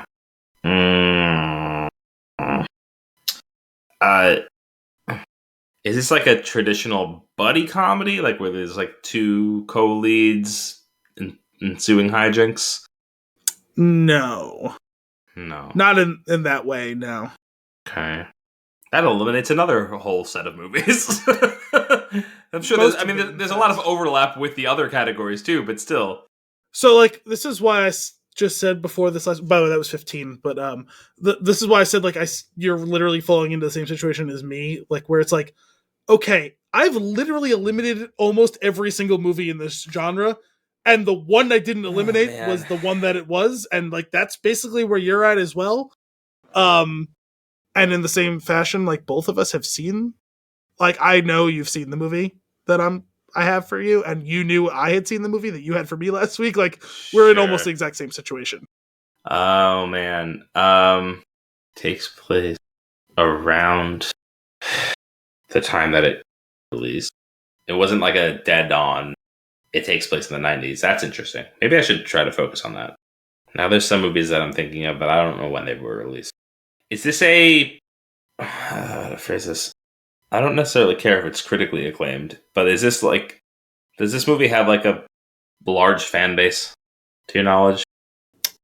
Like a cult classic type thing, or? Okay, I was like, could you phrase that better? Because that's a really nebulous question. Like, I think it would be accurate to call it a cult classic. I think the global community is like fond of this movie, even if I don't care so much if it was critically successful. Like, so what you're asking? Yeah, is it a cult classic? You would say yes. Okay. It's a movie that was not necessarily critically or financially successful, but has a big fan base. Yes, cult classic. Mm-hmm. Oh shit, I just scratched open like a scab that I didn't know I had and I'm bleeding. Oh gosh. Don't do that. Not a lot, just like a speck of blood. Is this like what's another comedy genre? Like, is it how about a courtroom comedy? Yes. No Jim Carrey though. What was I trying to get at? I was thinking about Liar Liar. What was my goal there? Yes, kind of hurts. The yes is going to be a problem for me on this one. Was that 17 or 18? I'm sorry, I got distracted by my bleeding shin. Okay. Do you or your family quote this movie regularly? It took you long enough. Yes. Sorry, I thought you were taking all right. Yes. Is it My Cousin Vinny? It is My Cousin Vinny. Okay. Fun fact about My Cousin Vinny, I don't know that if I've ever made it fully through that movie. I know we've talked about the movie before. Yeah. I know you said you kind of could take it or leave it. Yeah. I assumed you had seen all of it, considering it's like a 90-minute I long assume movie. You have taken it once. In order to have left it, I assume that in order to have had the option to leave it, you must have at least taken it one time. Under the Wire. Was that on 20? It was like 19 or 20. Like I said, I was very distracted by my bleeding shin. That's fine. Okay, all right. I was just really glad that you didn't ask before you settled on it being a comedy whether it had been nominated for an Oscar, because Marissa Tomei won an Oscar for that movie. Amazing. And that would have totally that would have jacked it up entirely. Oh my goodness. You wouldn't have even been in the stratosphere. I think I will reserve the Oscars question for like when you know for a fact it's a drama. post 2000. Yeah, dude. the 90s in particular are a very weird time, but even the early 2000s, there's a lot of weird nominations. But specifically, I noticed specifically though, there was, I don't know what was going on with the Academy in the 90s. There is some weird nominations. It can't just be cocaine though. There's some weird nominations. Yeah. And she won. It wasn't even a nomination. She won. That's awesome. Good for her. And it's not to say she wasn't great in the movie, but like, that's not an Oscar movie. That's not an Oscar performance. Yeah. It wasn't a critical or commercial success. The other day was the 30th anniversary of that movie coming out. And there was just this whole big thing on the internet. The Ringer did a big story about it, how it became a cult classic, which I didn't actually finish reading that article. It's still tabbed open, but like, and they weren't the only one. There was like a bunch of people talking about it all over the internet, like within the past week. And I was like, that is such a weird movie because it's not, considering it became a big cult classic comedy movie, that's not a conventional comedy in any way. It doesn't have a big comedic star. It's got two big stars in Marissa Tomei and Joe Pesci, but neither of them are known for their comedic chops specifically. It's a very niche. Was this a courtroom comedy specifically for Liar Liar? Because other than those two movies, is there another courtroom comedy ever, let alone just in the 90s? What? No, I'm saying, you're right. I don't know where I would have gone. And I'm kind of glad that I asked it in forgetting of that Jim Carrey was not in the movie. Yeah. But otherwise, I don't think I get there. No, considering what you had, and like I said, you basically eliminated everything to the point where like you either have to know that it's this or not, because how else are you going to get there? Joe Pesci and Marissa Tomei are not comedic stars. Ralph Macchio, like Bruce Gill, like you're not getting there with like the actor or actress. I should really. I don't even know who wrote or directed that. On the do the Biolsi's quote this. I think it's the fastest route to get Lethal Weapon 2. Do the Biolsi's quote this? Yes, particularly while they're drunk. Yes. Well, specifically my dad. It's not like that's like our whole family that does that. It's literally just him. Oh man. Oh, we did it. We got there. I feel good. What was that one? Didn't I lose one? I lost one like 2 weeks ago that didn't feel good. Oh, it was old school. Yes. It's old school. Technical error. Putting an asterisk next to that loss. With that, let us get it was a contested loss. It's contested. It's like when you have a gold medal, but like with the stars next to it. Let us get into our flick of the week. The Batman, released in 2022, rated PG-13, with a 2-hour and 56-minute runtime. Your IMDb synopsis: when the Riddler, a sadistic serial killer, begins Are there non-sadistic serial killers? I mean, you could just go about your business and kill them, like you. Sure. You know, he likes to play with his food, I think is the That's point. true. That's true. All right. When the Riddler, a sadistic serial killer, begins murdering key political figures in Gotham, Batman is forced to investigate the city's hidden corruption and question his family's involvement. My goodness, what a treat. Al, give me your hot take. Damn it, I always lose my fucking notes. Dark, brooding, calculating. That describes Riddler, Batman, and the Batman at large. It finally gives us the detective Batman story we've all been waiting for on the big screen, along with some excellent story twists and action. 7.5 out of 10. Nice. Okay. Matt Reeves manages to honor the spirit of Christopher Nolan's Dark Knight while creating his own unique on-screen presence for the Batman, shining a light on the previously underexplored detective. He gives us the hero we deserve, as well as the one we need right now. 8 out of 10. Okay. I loved it. I really enjoyed it. I am so glad we have this now, this detective-centric version of it. I feel like kicking off the movie from the POV of the Riddler and getting just immediately diving into the villain, like almost in a similar fashion to the Joker entrance, right? Like we're in The Dark Knight, where we're like, okay, let's focus on what the tough thing to overcome is going to be. I do have a quick question. Yeah. How did it like actually physically start? So here's the thing. I saw it last Friday. I was off work Friday. I had to burn my last 2 vacation days before they expired. It's like, I'm off Friday. Said, perfect. There's like a was 2:15 or 2:30 showing. I forget whatever it is at like the local theater. So it's like 10 minutes from my house. Nice. It's like, go see it. I'll still have my whole Friday night ahead of me. Be perfect. Leave my house, pull into the parking lot, walk in to buy the ticket. The clock is striking the time of the start as I'm buying the ticket. Sure. Walk inside, sit down. The movie had already started. There was 0 trailers. Ooh, that's weird. Since when? On a new release? Yeah, that's imposimple. Movie started a movie that's easily 45 minutes after it was supposed to. Yeah, and like I know a lot of local theaters do like smaller or shorter trailers than like an AMC or whatever does, right? But like, it's not like this is a movie that's been out for 6 weeks. It's been out for like a week and a half. Yeah. Okay. So the movie starts off. It is literally the POV of the Riddler, like so much so that they actually did like the circular outline goggle thing on the screen, and he's looking into an apartment across the way, and there's a father that walks in on a well, you don't know. I guess you can't really fully tell what the age difference is until you realize what's going on. It is his son who is got a sword and is dressed up, and he looks like he kills the guy, but they're both playing around. And you come to realize, okay, he's dressed up. It's all you're piecing it together. It's dressed up. It's Halloween.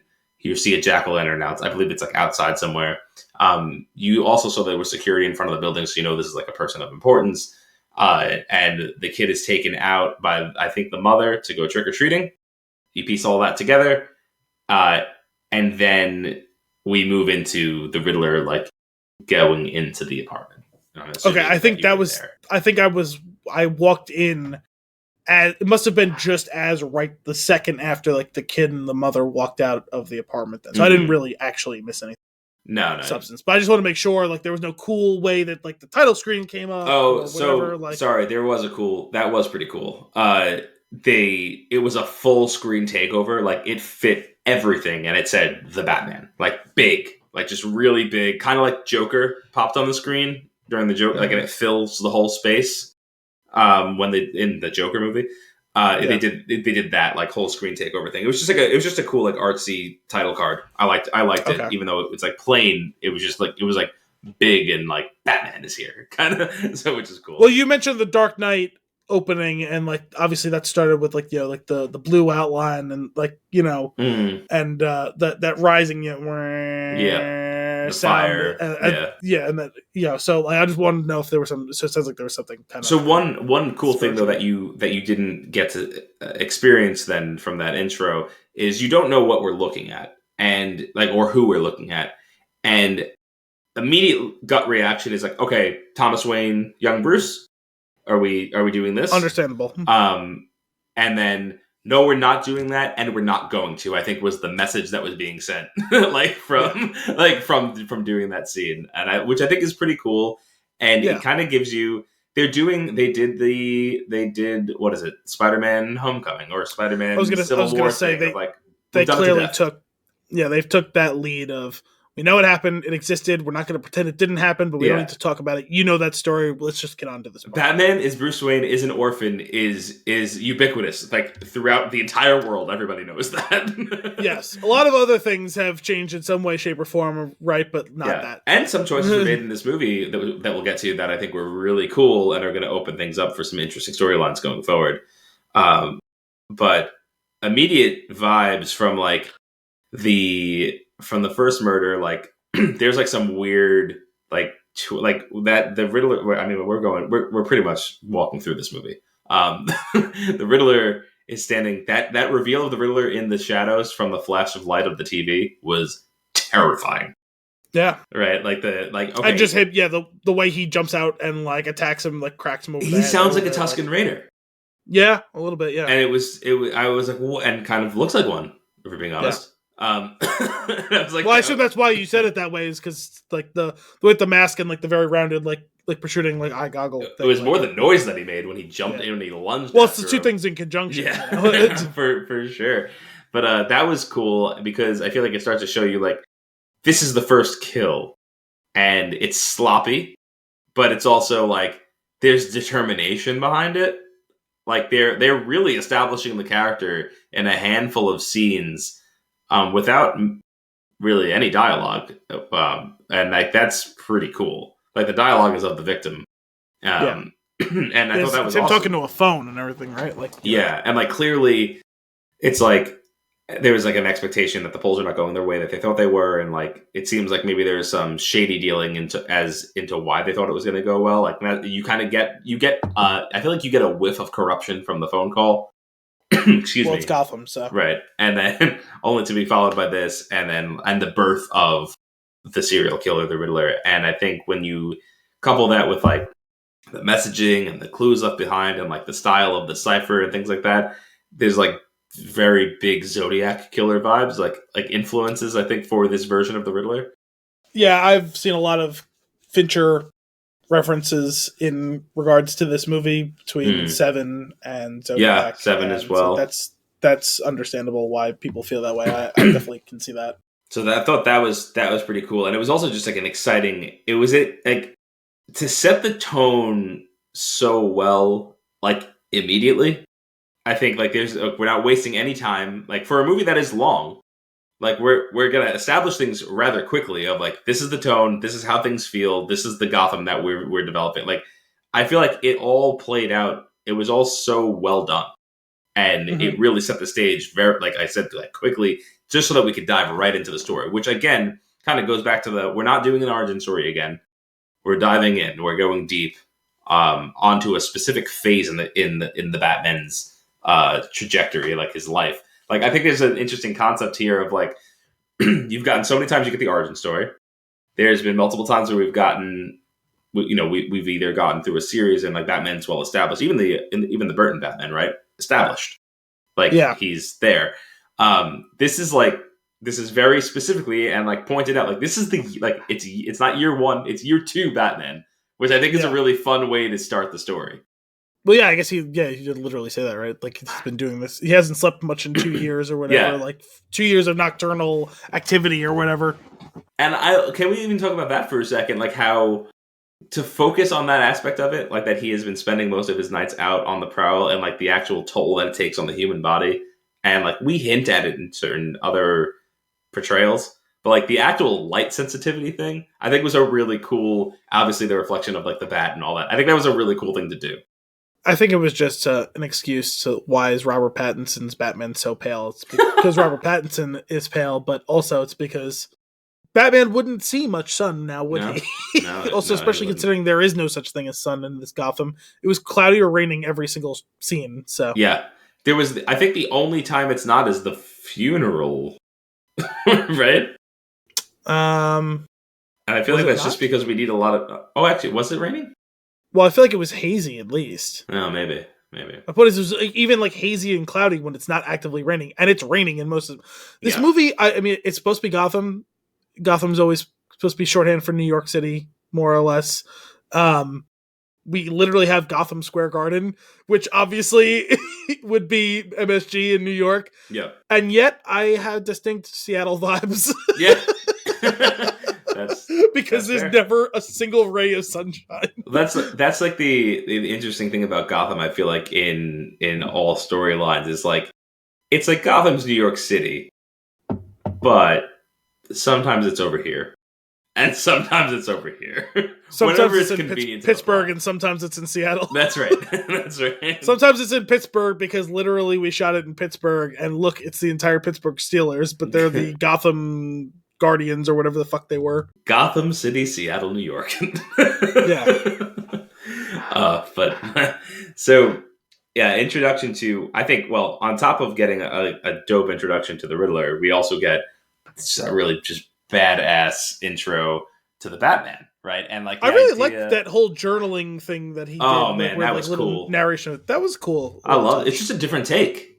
Like I also like the idea of, I mean, we talk like this is the detective version of him. He knows that he has to keep certain things forefront, and that he understands how the human body and mind work. He knows that he's going to lapse memory, constantly being awake and doing these things. Like, yeah, that whole thing playing out. Also, the juxtaposition of his notes and the Riddler's notes is kind of cool, right? Of like very calculated, cleanly written. Well, it takes a while journaling. Get that right, but but it takes a while to get that parallel. But yes. Yeah, we get that. I think what's cool is we get that parallel. To jump ahead, we get that parallel when the Riddler exposes to the audience that he kind of sees that Batman was his partner in crime the whole time, and that was kind of a trip. That was. I think those are really cool. Like that was a twist for me. Well, it was a twist for two reasons. Well, or a couple. I think it's kind of a layered situation, right? Where he's very much taking the cue of Nolan with the Joker, and obviously so many other Joker stories have done this as well, where we're two sides of the same coin. Yeah, right? We're the same, right? We've gone through the same, and obviously they very literally define it, right? We're both orphans. Mm-hmm. We're both our parents were important people. Our parents were directly linked, so we are mirror images of each other in that way.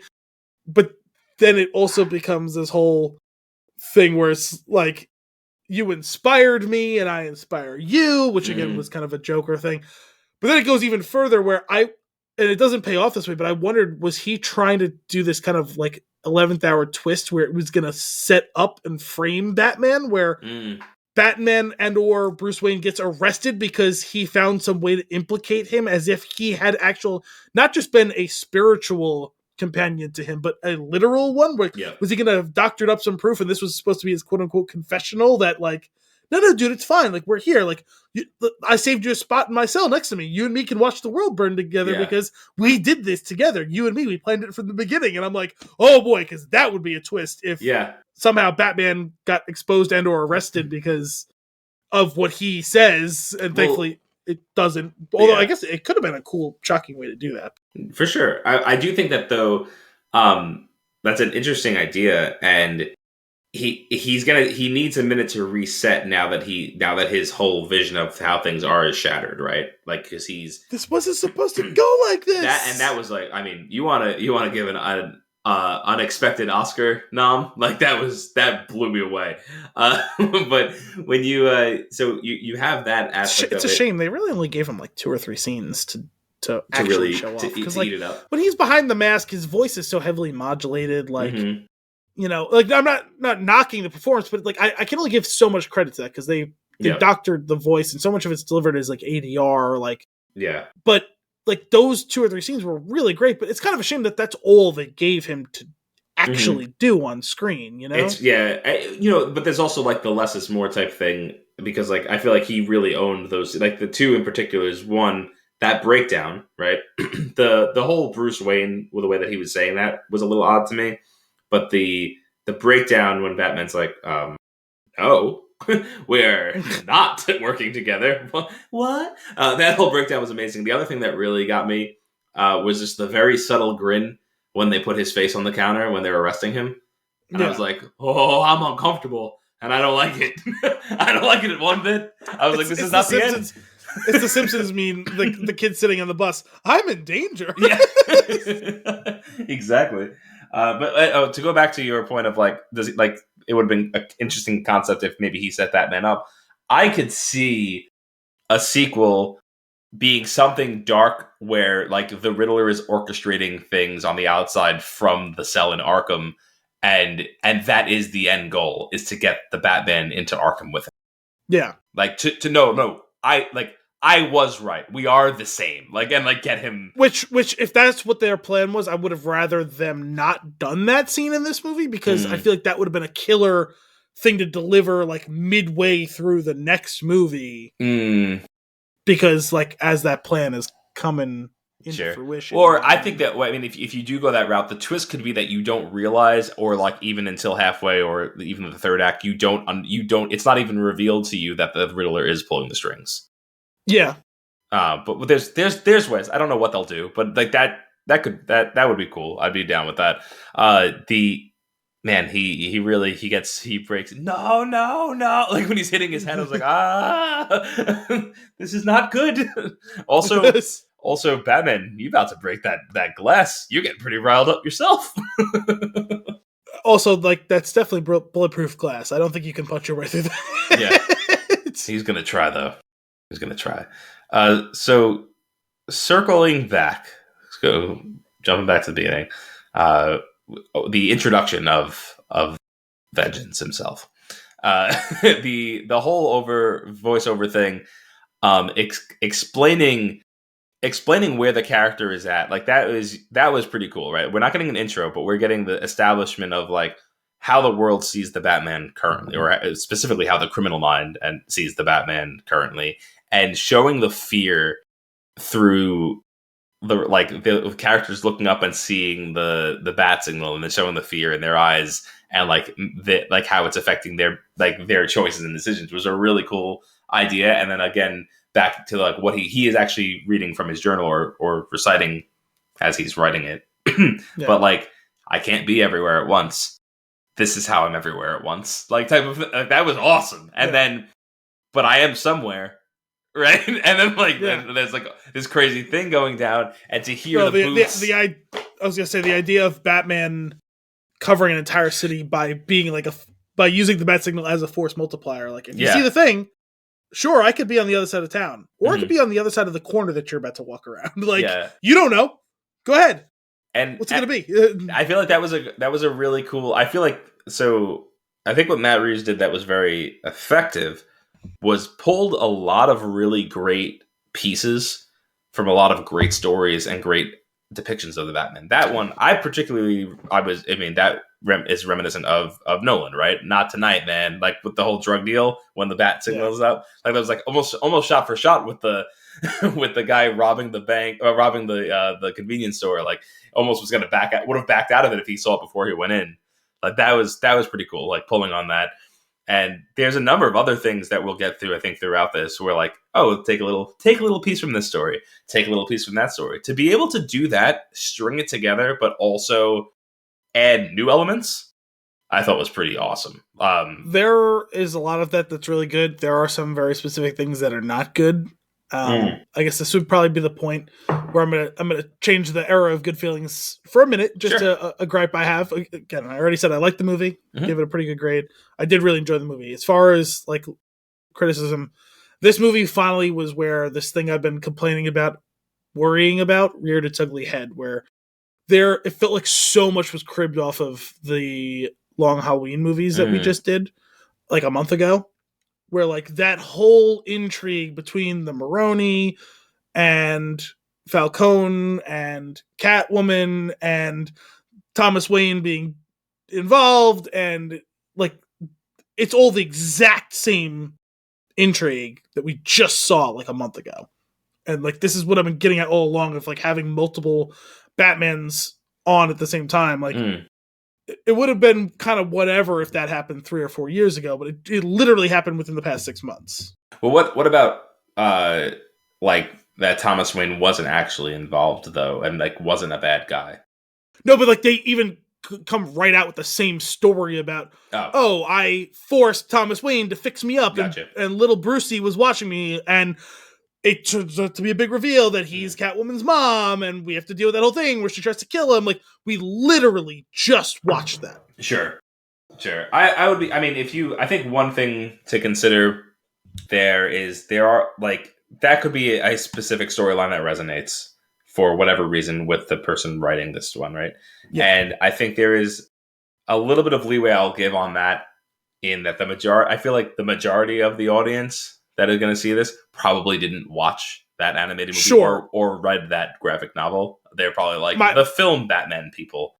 My complaint isn't even directed at the movie, because it's not the movie's fault. This is my complaint is at DC Warner. Like, okay, yeah, have it, and that's all along I've been saying is like, why are you greenlighting multiple different projects of the same thing at the same time in different mediums? This is what I've been saying all along, is I feel like we're going to run into this situation where you're going to have this overlap or contradiction. Contradiction almost would have been better in this case, because there are so many different versions of the Batman story. To get the exact same version of the backstory to these 5 interlocking characters so close together, like it's a DC issue, because they could have just said, oh, Matt, we got this other animated movie that we wrote and have coming out. Could you not use that version of the Maroni story? Could you do a different version for your movie? You know what I mean? Like, that's not his fault. That's DC's fault. Yeah, that's true. My complaint isn't with the movie. It's just like that's whose doorstep it's going to land at because that's what we just watched. That's fair. And like I said, it's a minor gripe because like I understand that's one of the most famous archetypes of the background of these characters. Like I know there are other versions where that all that is not what's going on, but it's like it was in this movie and it wasn't the thing we just watched a month ago. Yeah, that's fair. I think it's interesting though to pull on those like like I'm kind of curious. Like I would assume that there were certain story arcs that really resonated with him, and that's why he chose to add those elements almost as like nods. Because I'm not entirely sure how necessary they are to the plot. Like for example, let's talk Catwoman for a little bit. Yeah. Well, I was gonna say as far as like the other like gripe about this movie specifically, it doesn't have to be 3 hours long. Mm-hmm. It's fine that it is like it doesn't drag. Like you feel that it's a 3 hour movie, but it doesn't drag. It's a good movie. It's enjoyable throughout. It's a little mushy in the middle of it, and it gets convoluted with the whole the la rata alada el rata alada like that whole. We didn't need like 3 twists within that. They could have probably cut one of those out, and they could have cut this palace intrigue out a little bit, and that would have tightened. Sure, it's slightly and then like you would kill the 2 birds with one stone of my complaints here. Like if they just didn't do that version of this story, because you're right, it's not really central to it. It's central to character, but it's not central to narrative. Yeah, and that's what's interesting it's played as central to the character, but I don't know that the actual bit of Falcone being her father does much more for the motivation, like than her the person that she loved was murdered by this man. Like, sure, I feel like that in itself is enough. It's what put her in his orbit, though. But he didn't know. I was also confused about that. That's what's weird, right? Because the whole time that was a little ham-handed. Because when she's first telling the story, it seems she's like, "Oh, he was always around," and it's like, "Oh, so he's like your father, but he's not recognizing. Like he's not like admitting that he's your father, but he knows. And like so he's kind of always keeping his distant. Listen, you're not gonna be my daughter, but like I'm gonna make sure nothing really bad happens to you. Like that sort of watchful eye thing. And then it's like, you're my father, and he's like, what? He's like, and it's what? Like, no, you can't have both of those things at the same time. Like, and that's because now it's creepy. Because now he's trying to fuck you when you were 6 years old. Right. Yeah. That's God. Right. Yeah. That's the only way that can play. If he doesn't know, like he doesn't have to admit that you're his father, that he's your father. But like, if he doesn't know, then it's like, why is he always around you when you were a child? Yeah. Yeah. It's so, and I do think that, like if they just, I feel like they should have went one way or the other with it. Yes, I kind of like they the tried idea to have both. And having Falcone be her father doesn't, that specific piece to me doesn't add anything. It's just a nod to other stories. Well, like I said, the only thing it does is it that's what forces the two of them to be in each other's orbit in order for it to resonate when she finds out it's him and then go to kill him. Is like, because if you don't know if he's not her father, then it's like, okay, yeah, like go kill him, like whatever. Like Batman and his code maybe wouldn't let it, but like the audience, like you're probably just go ahead and kill him. But like whereas now, like as like a viewer, you're like, okay, yeah, he's a piece of shit, and I get why you want to kill him, but like also it's your father, like that's gonna do something. Not even for defending him, but like for you, Catwoman, for you, Selina. You're going to cross a line that you can't walk back from if you kill your father, not just kill this mafia boss who killed your friend. Mm-hmm.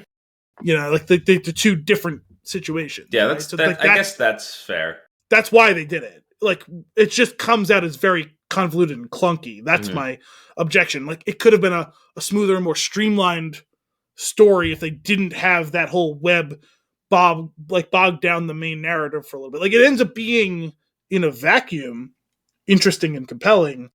But within the greater context of the movie and the greater context of like the Warnerverse, like it comes out as kind of clunky and convoluted that way, right? Yeah, and I almost wonder if, well, one, I guess they could have spent more time on the character or done that character justice in maybe another film, the Catwoman character, or like I don't think this is the last we'll see of her. No, definitely not. But I wonder if like would it have been more interesting if it was flipped on who knew and who didn't know? Like, if he knew and she thought it was always like that. She always had this weird relationship with him because like he always kept her close, but she had no idea. And then to come to find out that there's some evidence of him killing her mom, and then I think that together. If you're gonna make it dead set that he has to be her father, it would have been more compelling if she's getting ready to pull the trigger and he's like, come on, you're going to kill your old man? Mm-hmm. And like, that's what creates the tension in the moment of, oh, fuck, you've presented this art. Is he telling the truth? He can't be telling the truth. He's just trying to save his skin. But also, it's super convenient that he's always been around and he always had an eye on my mom. Right. And fuck, I was 6 years old, so I didn't really put two and two together. Oh shit, is he my dad? Yeah.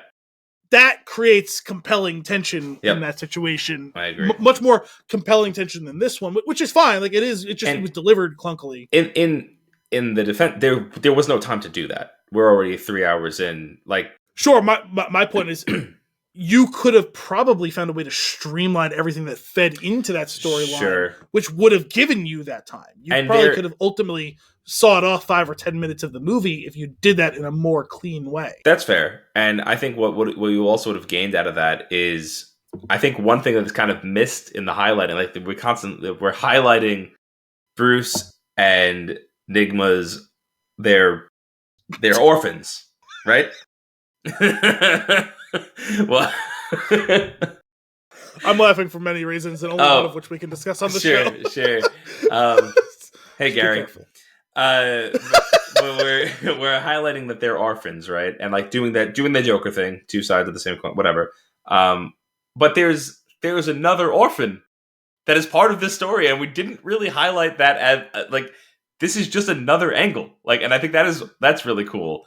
And I feel like they should have. Yeah, we should have had some sort of connective. We should have had some connective tissue. Like, it's a really big deal that him and the Riddler are both orphans, and it's a really big deal that him and Selina are orphans. But somehow they missed the mark of how all of it's connected.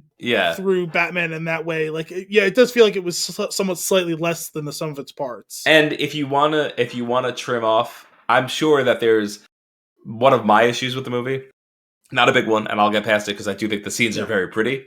But I'm sure that's what I want to be clear is like I have some gripes where it's just like this didn't quite work. Where if it did, this becomes like a 9 out of 10. Right. You know, this becomes great instead of just quite good. But I think you could recoup like 20 minutes if you just cut each of the slow focusing really closely in on an object scenes down by half. Half. You just. A couple of them was good. You didn't need quite the volume of them that there was, and also like you probably could have tightened up the chasing a lot. Even though the chasing is great, but like there's a couple of moments of that they could have. There's a couple of moments they could have just cut that would have saved us 5 minutes maybe. I was talking to friend of the show Jesse about the chase scene, and I agreed with him fully on like he's like he I think the way he put it is like that scene was impossible to track. And yes, I agree. It happened in all different sorts of places in the city that I have no idea where the connection point is. Yeah, but it was also like they shot like the whole thing on attached GoPros, and you were like the cars were basically crashing and flipping the whole time. It's I feel like what am I watching? And then like if you pull out, it's the scene from Talladega Nights where he's just crashing for 45 minutes. Yeah, but it was very strange, and it went on for a little bit too long. I like the idea of like I think that maybe Matt Reeves has some sort of fascination with automobiles. There was a lot of focusing in on the bikes, the cars throughout the movie. So maybe that's just a thing that he wanted to do. Some of that GoPro thing though actually ends up yielding some really cool results. I think the coolest thing where maybe honestly it was a trailer sequence, but like mounting the camera on the rear view mirror so that you can look directly at the driver's face. I think that's cool. I think there was something cool about that, so that they could deliver a line or a look in the midst of all of this. When you do the camera on like the fender, and it's just like this is one of the camera angles when I'm playing a racing video game, and I just don't know why it exists. You know what it kind of reminded me a little bit of was some of the things that they would do in Breaking Bad, like the scene where Jesse goes to fuck with the meth head, and he's digging, and the camera's on the shovel as it's on his shoulder and stuff like that. It reminds me a little bit of that kind of spirit. And they do that so sparingly in that show, and they do it for like a quick scene, but this was like a car chase. Yeah. The Batmobile was which, like I said, sick, some of it's cool and some of it's just a bit much. Yeah. Yeah. No, the Batmobile was interesting, although at times I kind of confused it for some of the other cars, but sure.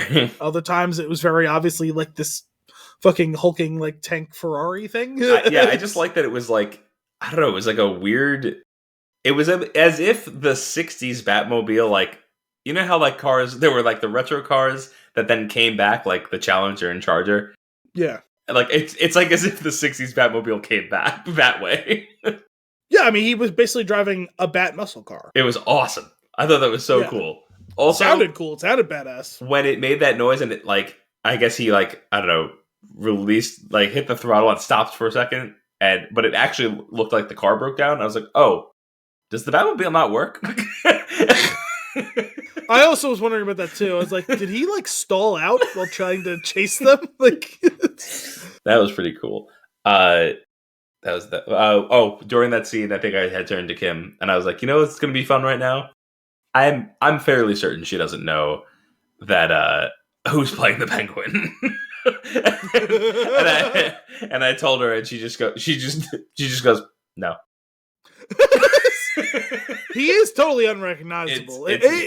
He's had such a weird career because he's a really good actor. Mm-hmm. But I mean, like, I don't know. I think I've heard like he's just kind of like a prick on set. Like, I don't think he's necessarily like a bad guy, like done anything like wrong. Mm-hmm. Like, I do think he's just annoying.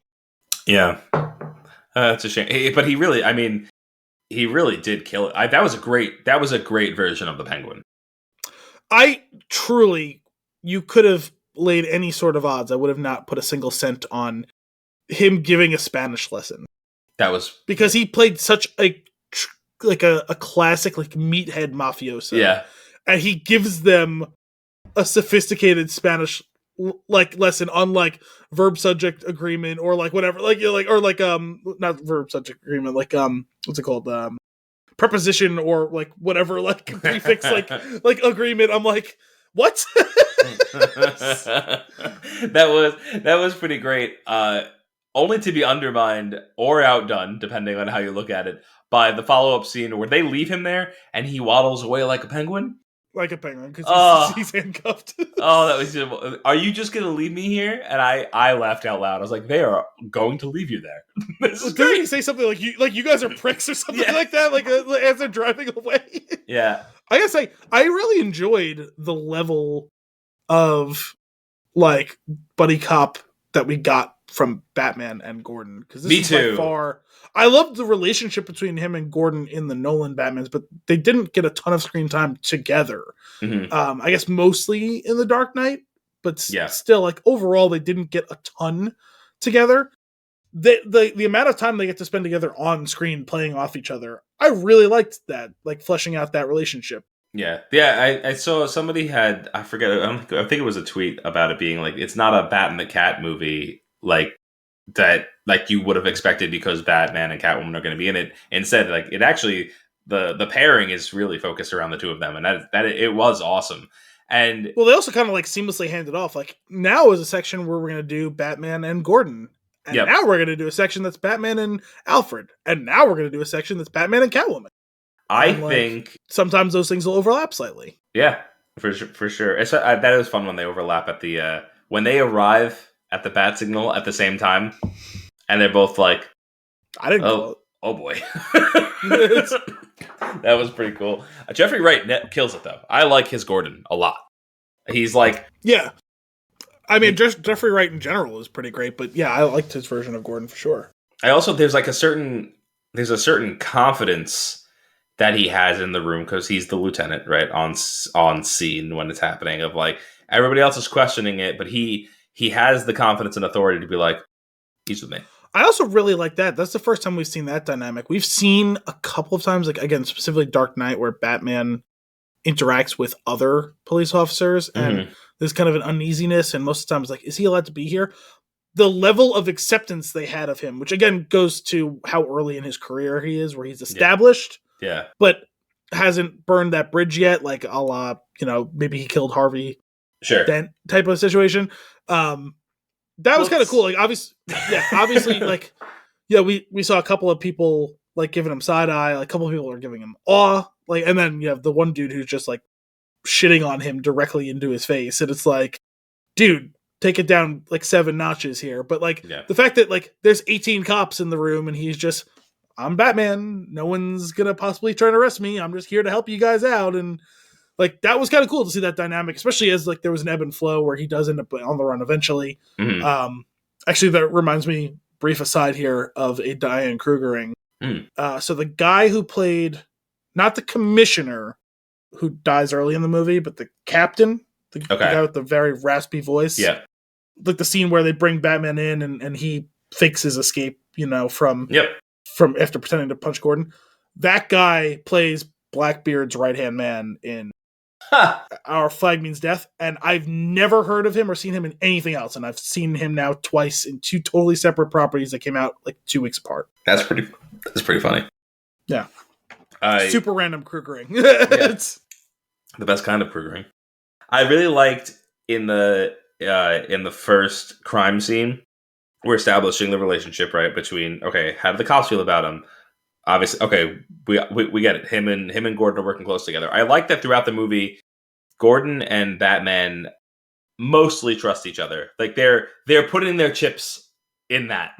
Like they're almost like they're all in, but they also realize that they could lose their money. I feel like there's an interesting aspect there that is pretty cool. And like over the course of this movie, they get the confidence in that relationship, I think, by the end of it, right? Like it's more of a feeling at this point because it's obviously still very edgy and they work well together.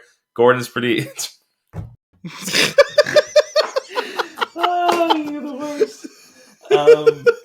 But I think that's pretty cool. And in that scene, I love that the crime scene investigators are taking pictures of things, and Batman's like looks at a very specific spot of the floor where there's evidence that they've missed, and the person with the camera's like, "Oh shit," and comes over and takes a picture of it. That was literally straight out of Hot Fuzz.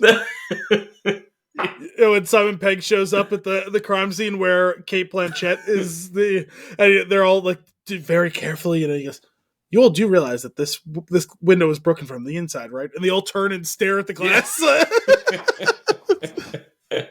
Oh man, that's great.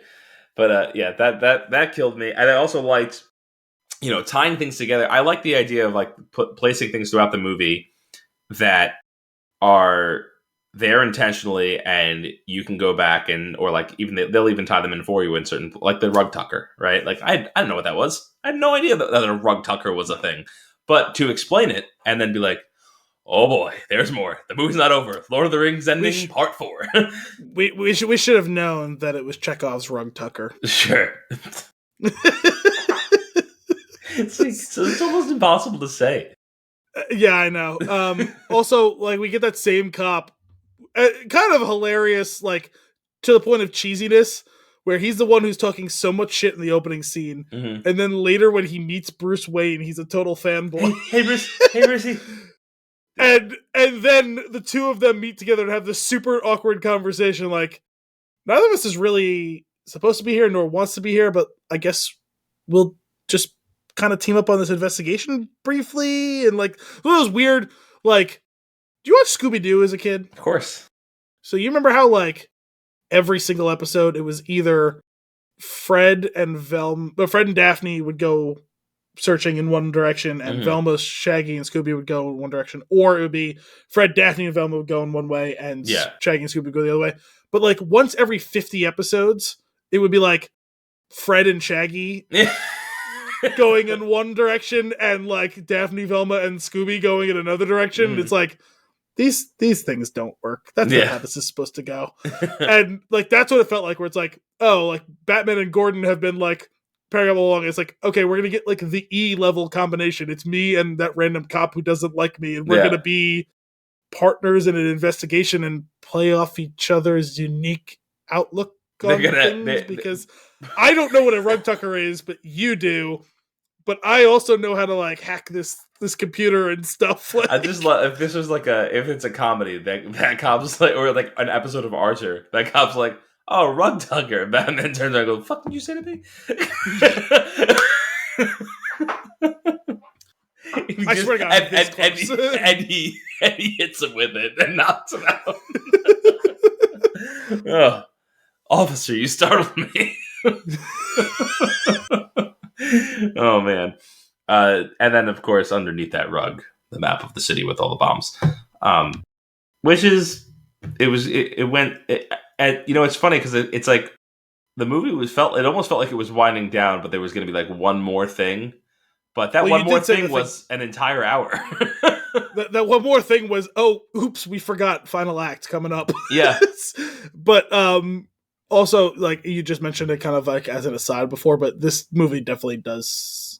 But beyond what you're just talking about, this definitely suffers from Lord of the Rings ending, where this movie ends like 6 times. Yeah. Like, because it ends with like the whole payoff of, we more or less saved the day, but we didn't save it as nicely as we'd like to. We have a big heroic moment from Batman, both like as the hero, like fighting the bad guys, and then as the hero is like the symbol for the innocence, like all of that stuff. That scene was really, the way that was shot was really cool, with him trudging through the water and holding up the flare and leading them all out. Obviously, they played on that whole black, like that dark screen with the red lighting in a bunch of different ways in this movie, and that is always kind of a very visually affecting way to shoot things, but it was very cool for that specific scene. Yeah. But then you get after that, you could kind of more or less end the movie right there as like the shining example of what Batman's supposed to be. He saves the day by defeating the bad guys and uplifting the good guys, all of that together. But then you get the Arkham thing. Yeah. But then you get him and Catwoman. The Bloodhaven, yeah. But then you get... It's interesting that you say like saving the day. I think what's cool about this story is because it's early Batman. Like 2 years is not a long time to be doing this. It's a very tough gig that he's laid out for himself. They lose, right? The good guys lose.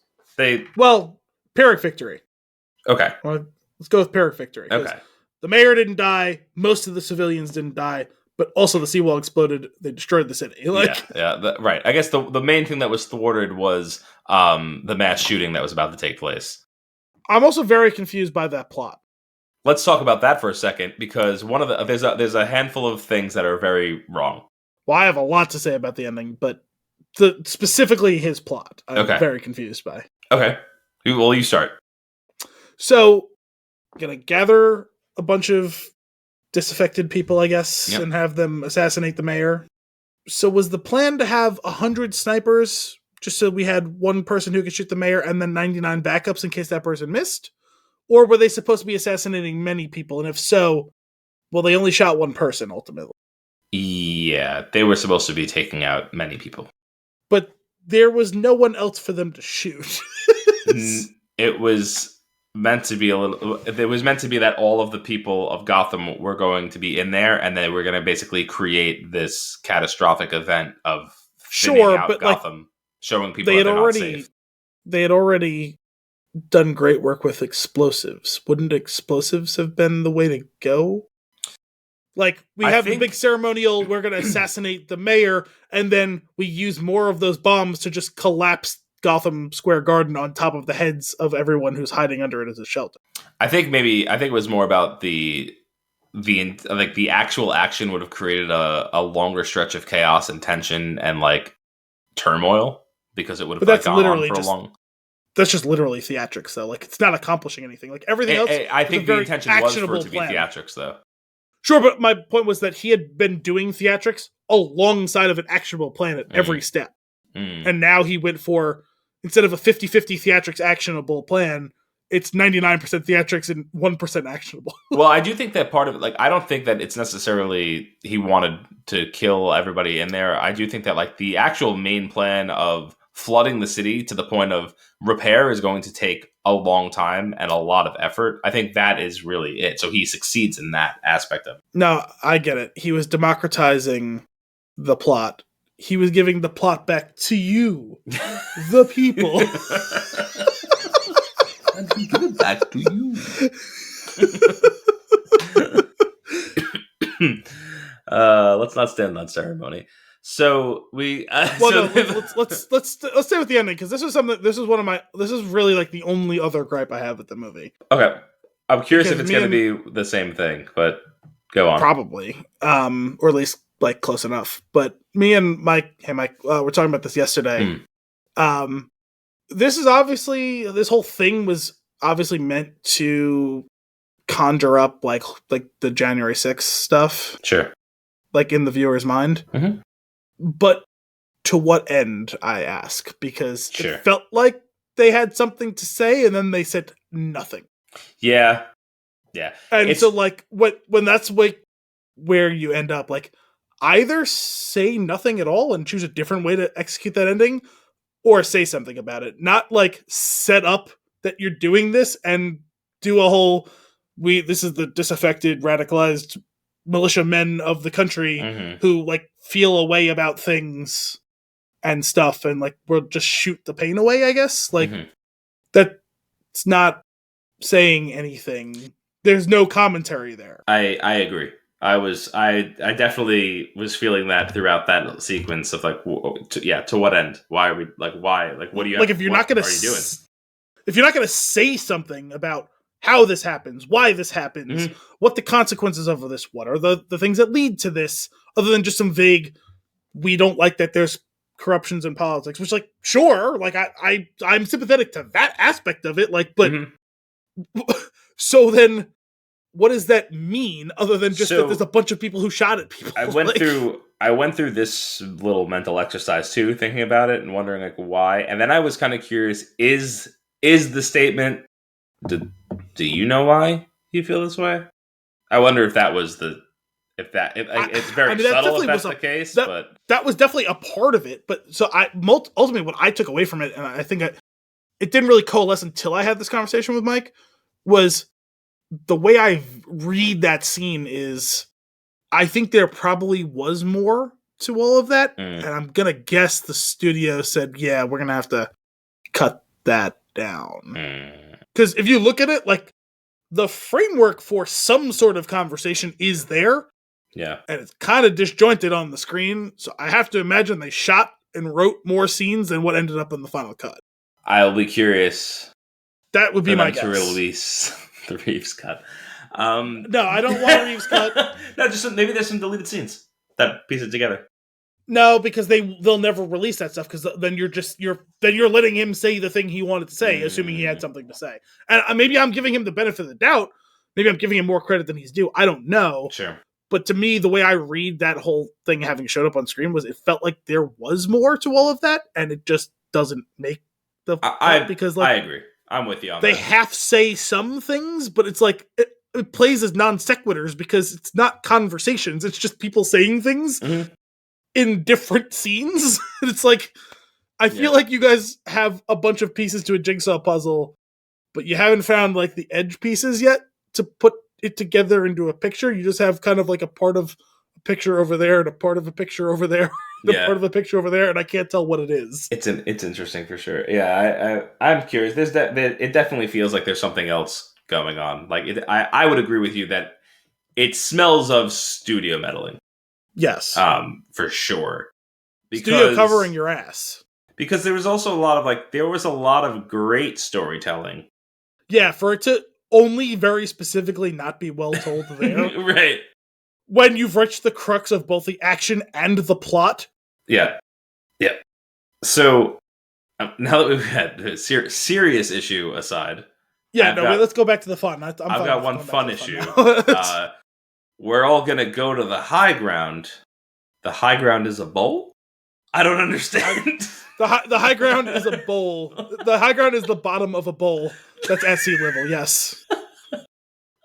Yes, the high ground isn't on top of the bowl, on top of the building. It's in the bottom of the bowl where you can't get out of the exits because the water is coming into the way that you'd have to get out. Then they're like, plan B, go to the roof. Why didn't we go to one of the bigger buildings? Where we could have had indoor shelter until we get rescued. Also, have the writers of this movie ever seen a city before? Because when there's an emergency, there's usually multiple places that people go to be safe. Not all of them come across the entire city to this one location. You go to the fishbowl. Also, I'm assuming the dimensions of Gotham Square Garden are similar to Madison Square Garden. Madison Square Garden fits like 25,000 people, and there's 8 million people who live in New York City. Yeah, it's off by a couple orders of magnitude here, guys. There was something else I was going to ask you. I lost it. But yeah, go into the bowl. Go to the bowl. So that's usually my job. It's usually my job to have a thing to say and then lose it. We did not talk about one Andy Serkis. Yes, I wish he had more to do. I do too. I liked their relationship being like Alfred is Bruce's punching bag, and Alfred allows it because he feels responsible that Bruce is in the state that he's in, right? And I think that's a really great dynamic to then, I feel like there was a full emotional arc between the two of them for only having 3 minutes of screen time together. Well, I mean, that tends to happen when one of them gets blown up. Sure, but to go to the hospital sequence and for that all to come out of I've been treating you like a punching bag until I realized that I might not have you anymore, and my whole world was falling apart, right? And then him finally telling him that he feels responsible for his parents, that I just thought it was beautiful. It's also definitely something that a young person who's not mature enough has to go through, where it's I took you for granted, I took you for granted, I took you for granted, or I took this thing for granted, took this thing for granted, took this thing for granted, and then the thing maybe gets broken or destroyed or lost, and it's oh, that meant a lot more to me than I was willing to admit, and only in the face of losing it do I realize how much I care about it. Mm-hmm.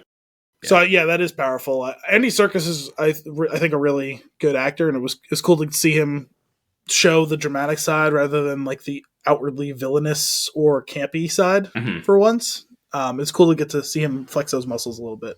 I don't know if you told me this and I forgot, and it was reintroduced to me by an ad or not, but he's reading The Lord of the Rings for Audible. Oh, I didn't know that, but I'm not surprised. That's the ad that I was like, oh boy, I think I'm going to have to download these. Because that just sounds amazing to listen to him read The Lord of the Rings to me. If Audible was what it is now, 10 years ago, it would have been Christopher Lee, which would have been tremendous as well. True. But, Andy Serkis is hardly a consolation prize. Yeah, for sure. Oh my gosh. When that happens, I was like, we're not going to kill Alfred in the first movie, are we? And then the bomb explodes. It was like, I mean, I know they definitely showed us him throwing the package. I just don't think it's enough. There's a lot of questionable bomb physics in this movie. Sure. There was a bomb that was put around someone's neck with the intention of blowing his head off. And that bomb blows. Listen, we all know what shape charges are, and you can really suggest the direction that an explosion should go in. But that being said, it is still an explosion. And when that explosion happens 4 feet from someone's face, that person probably gets more than I was thrown 30 feet and have a bit of a concussion. Usually it ends much worse than that for that person. Also, is Batman really bad at counting down? Because it felt like he was counting down really well, and then he forgot that there was a bomb going off at the end of that countdown, and he kept pulling that person closer to him. Yeah, I think that was... I actually kind of liked that bit of it, because I feel like it shows you that he still has a lot of seasoning to go in this role. But he seemed really on top of all of the action in that scene up until the moment the bomb goes off. He did, but I think he was so close to getting what he really wanted that it was like blinders. Sure, it's just he pulls his best Ron Swanson, where, first of all, could you imagine Nick Offerman as Batman? Oh my God. He pulls his best Ron Swanson where, the Riddler's like, all right, you loser DA, I'll give you a chance to not die if you answer all my riddles. And he gives him a clue, and the guy's like, I have no idea. And Batman's bored, it's this, it's justice, Yeah. Remember Ron when he's like, I hate puzzles, but secretly he loves the puzzles. And I felt like that was, but he keeps trying to hide it, that he's not. Oh yeah, no. Maybe you might just want to trick this. I don't know though, because I'm not into puzzles and all. Yeah. He's looking over his shoulder to see if they're doing the thing. That's Batman, where it's he has the answer before the Riddler's even done finished with the riddle, And the guy's like freaking out. He's like, dude, shut up for a second so I can tell you the answer. I already had it 6 seconds ago. Like, so like, that's what I'm saying. He's super in control of the whole thing up until the point of like, it's the last 4 seconds and the bomb goes off. Yeah. It's like, how can you be that in control and then that not in control in that quick of a turnaround? That's funny.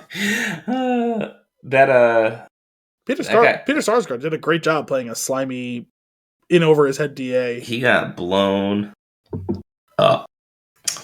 I didn't expect him he to was very slimy. still be.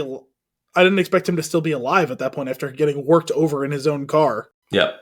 I assumed that we're just going to find him dead again. To see that whole thing play out in the funeral was pretty cool. You know what was great about that scene is hearing like the sound editing and hearing everything going on outside the building and pretty much being able to visualize what's happening without being shown a clip of it at all.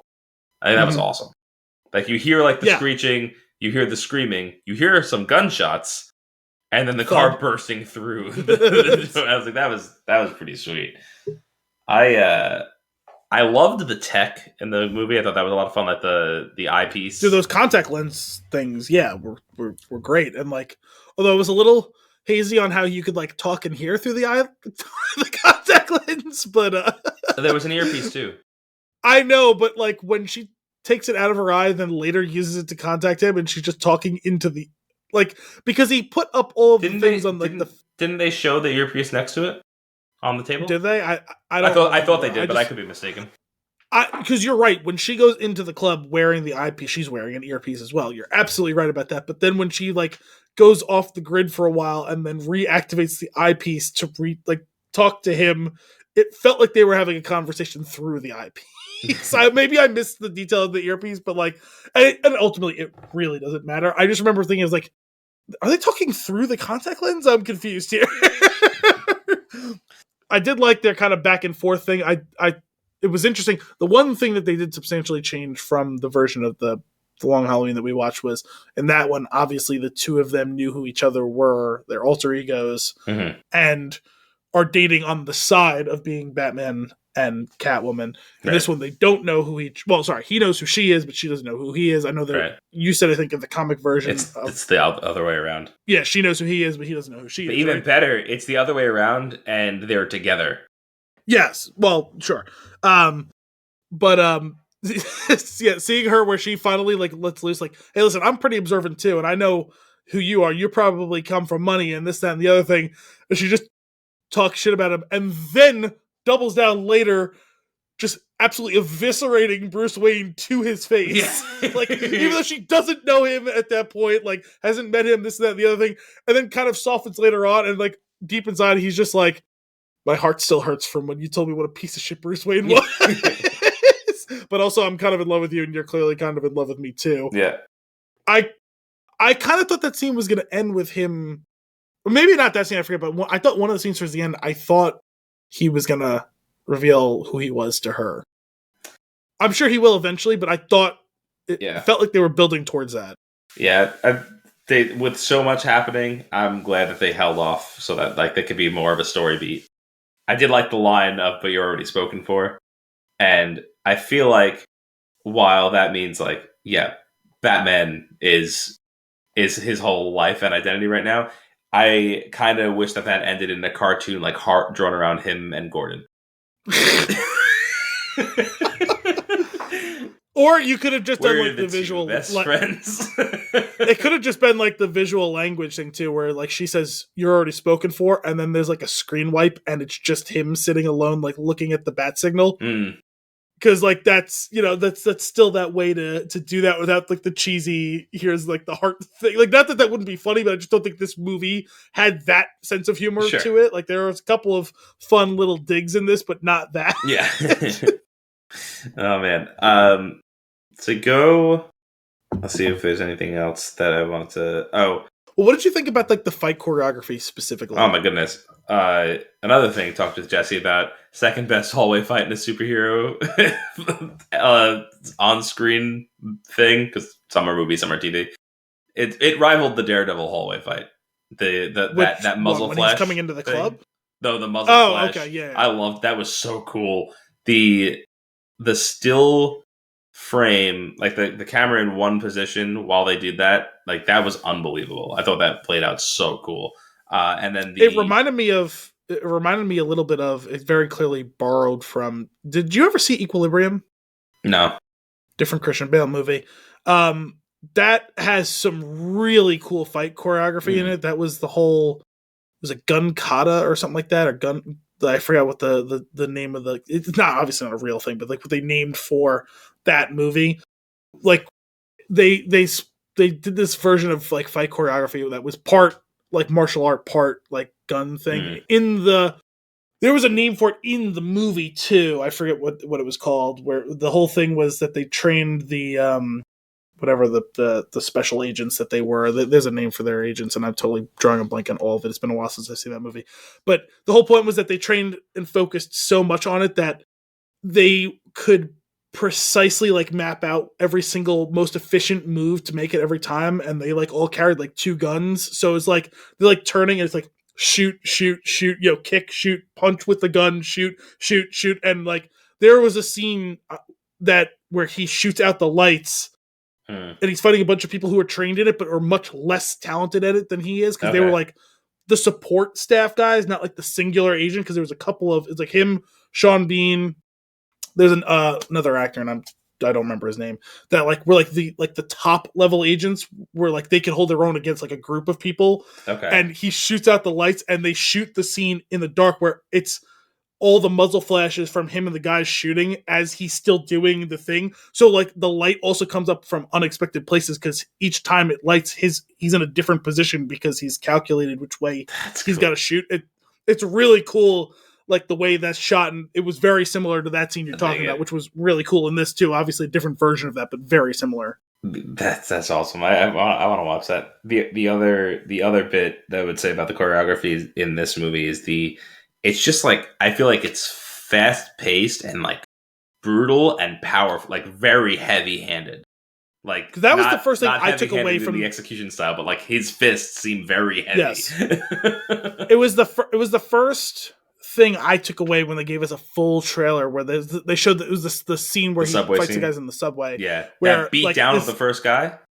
Yes. It's the two things. One, it's like you said, his hands look heavy as he's punching. Mm-hmm. And two, the sound mixing was actually like spot on for that, where it sounds like it's that deep, like impactful sound of the impacts of his fist hitting those people. And like, I also thought they did a good job of different, like, I thought, to me, it seemed subtly that his fight style changed slightly depending on the situation.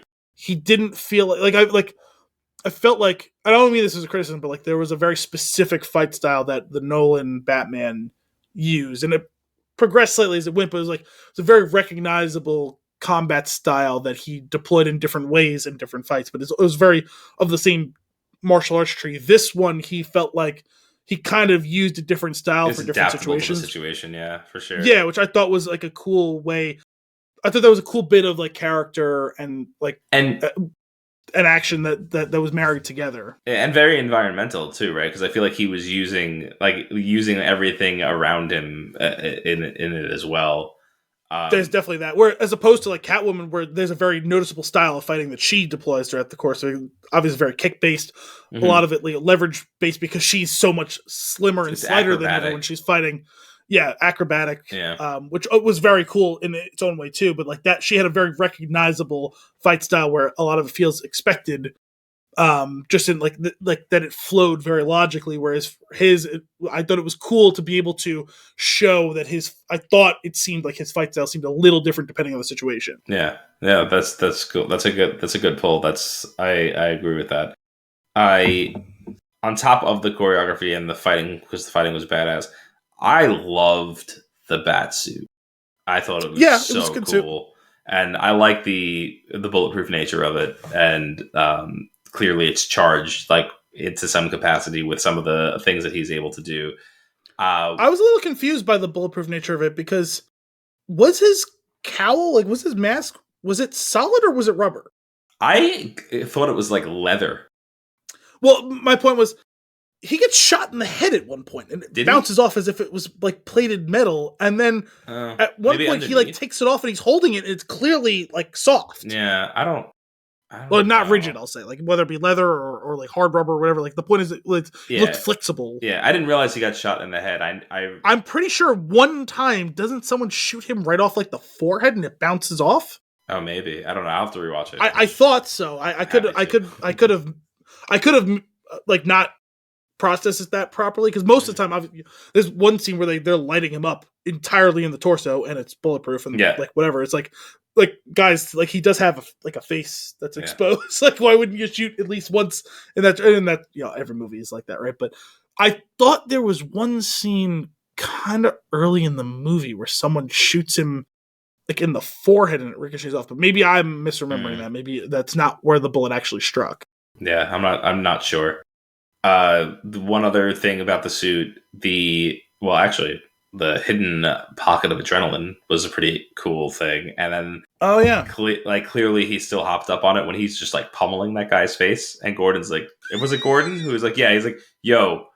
Yeah, for a second I thought he was going to turn and go after Gordon, because obviously the point was that he's in like a full blood rage at that point. Yeah, that was pretty cool. And then the chest knife, awesome. I love it. I love that he could take the bat symbol off of his. Oh, yeah. And he can cut evidence tape, or he can cut through electrical wires. Doesn't matter. Yes. He's got this. Yeah, why did he need to cut the electrical tape so dramatically? I don't know. Not the electrical tape, the caution tape. That was before the electrical wire thing, so I assume that it's just to let you know that he has it. I guess so, but couldn't they have come up with a slightly more intimidating thing for him to cut than caution tape? Like, I feel like Batman could either just duck around it or just, like, smack it out of the way. Like, let me dramatically remove my chest piece and carefully slice this very not strong, like, caution tape. Oh, man. One other note that I had, well, actually, there's at least two other things I want to touch on. One, Bruce's mother's maiden name being Arkham was cool. I don't know that that's been done before. It was the first I've seen of it, but that don't hold, your breath over what I know. And I'd like the implications of what that could potentially mean. And like, obviously there's definitely going to be some more, there's definitely stuff with like in the past of like, okay, who is Thomas Wayne and like, what are the wrongs that he's done? It does sound in this case that he is a stand-up guy. Maybe, he got a little desperate at one point, but it was really about protecting the image of his wife and not revealing secrets of her past. So I'm kind of curious, like, is there going to be more? Is it actually going to go more in that direction? And also, there's a big difference between make him stop bothering me and kill him and go kill him. Like, there's that was obviously, you could say he was naive. What's that? That was obviously I feel like Falcone obviously knew that he didn't want him to kill him, but he did that specifically so that he had like leverage over him. Oh, sure. I did this for you. Well, two things. Two birds with one stone. Okay, you're finally giving me the opportunity to really do something I need to do to help me out, and also I get to finally get my fingers into what you're doing, and you can't get away from all this. Like, you're going to be under my thumb here. Yeah. But also, like, man, for someone as smart as Thomas to not understand, hi, could you please, like you could make it real simple. Here's $50,000. Pay him off. Like, it's your problem, not fucking Falcone. Like, he's going to foot the bill for that? I mean, I guess the whole point was, like, he was trying to call in a favor, but, like, you got to know that when you're trying to call in that favor, that makes you equal, and he's going to kind of have no holds barred towards what he's going to do to try and get you under his leash there, like. Yeah. It was pretty great, Falcone. I'm your boss. Yeah. Like, you're not going to arrest me. I'm your boss. It's a fact.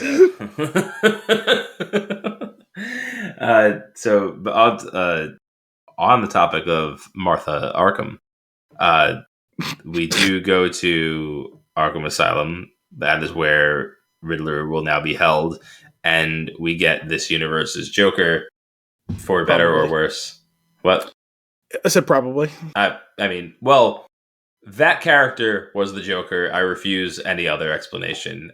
Whether or not that actor will play him, if they decide to use the character, I think is up in the definitely air. an interesting. I mean, I'm more interested in having that conversation, honestly. Like, Barry Keoghan's like a very out of the box choice to play the Joker. Although I guess technically every Joker has been pretty out of the box casting. So I was not expected that to be the person that they would choose. And I don't know why you would cast him to do that if it's not going to be him. Yeah, that's fair. I do think that there was something interesting though to keeping him in the shadows. Like they're not. Maybe it's more so that they don't know what they want to do yet, or if they're really going to go the route of exploring the Joker again. Well, I think there's a couple of reasons to do it that way.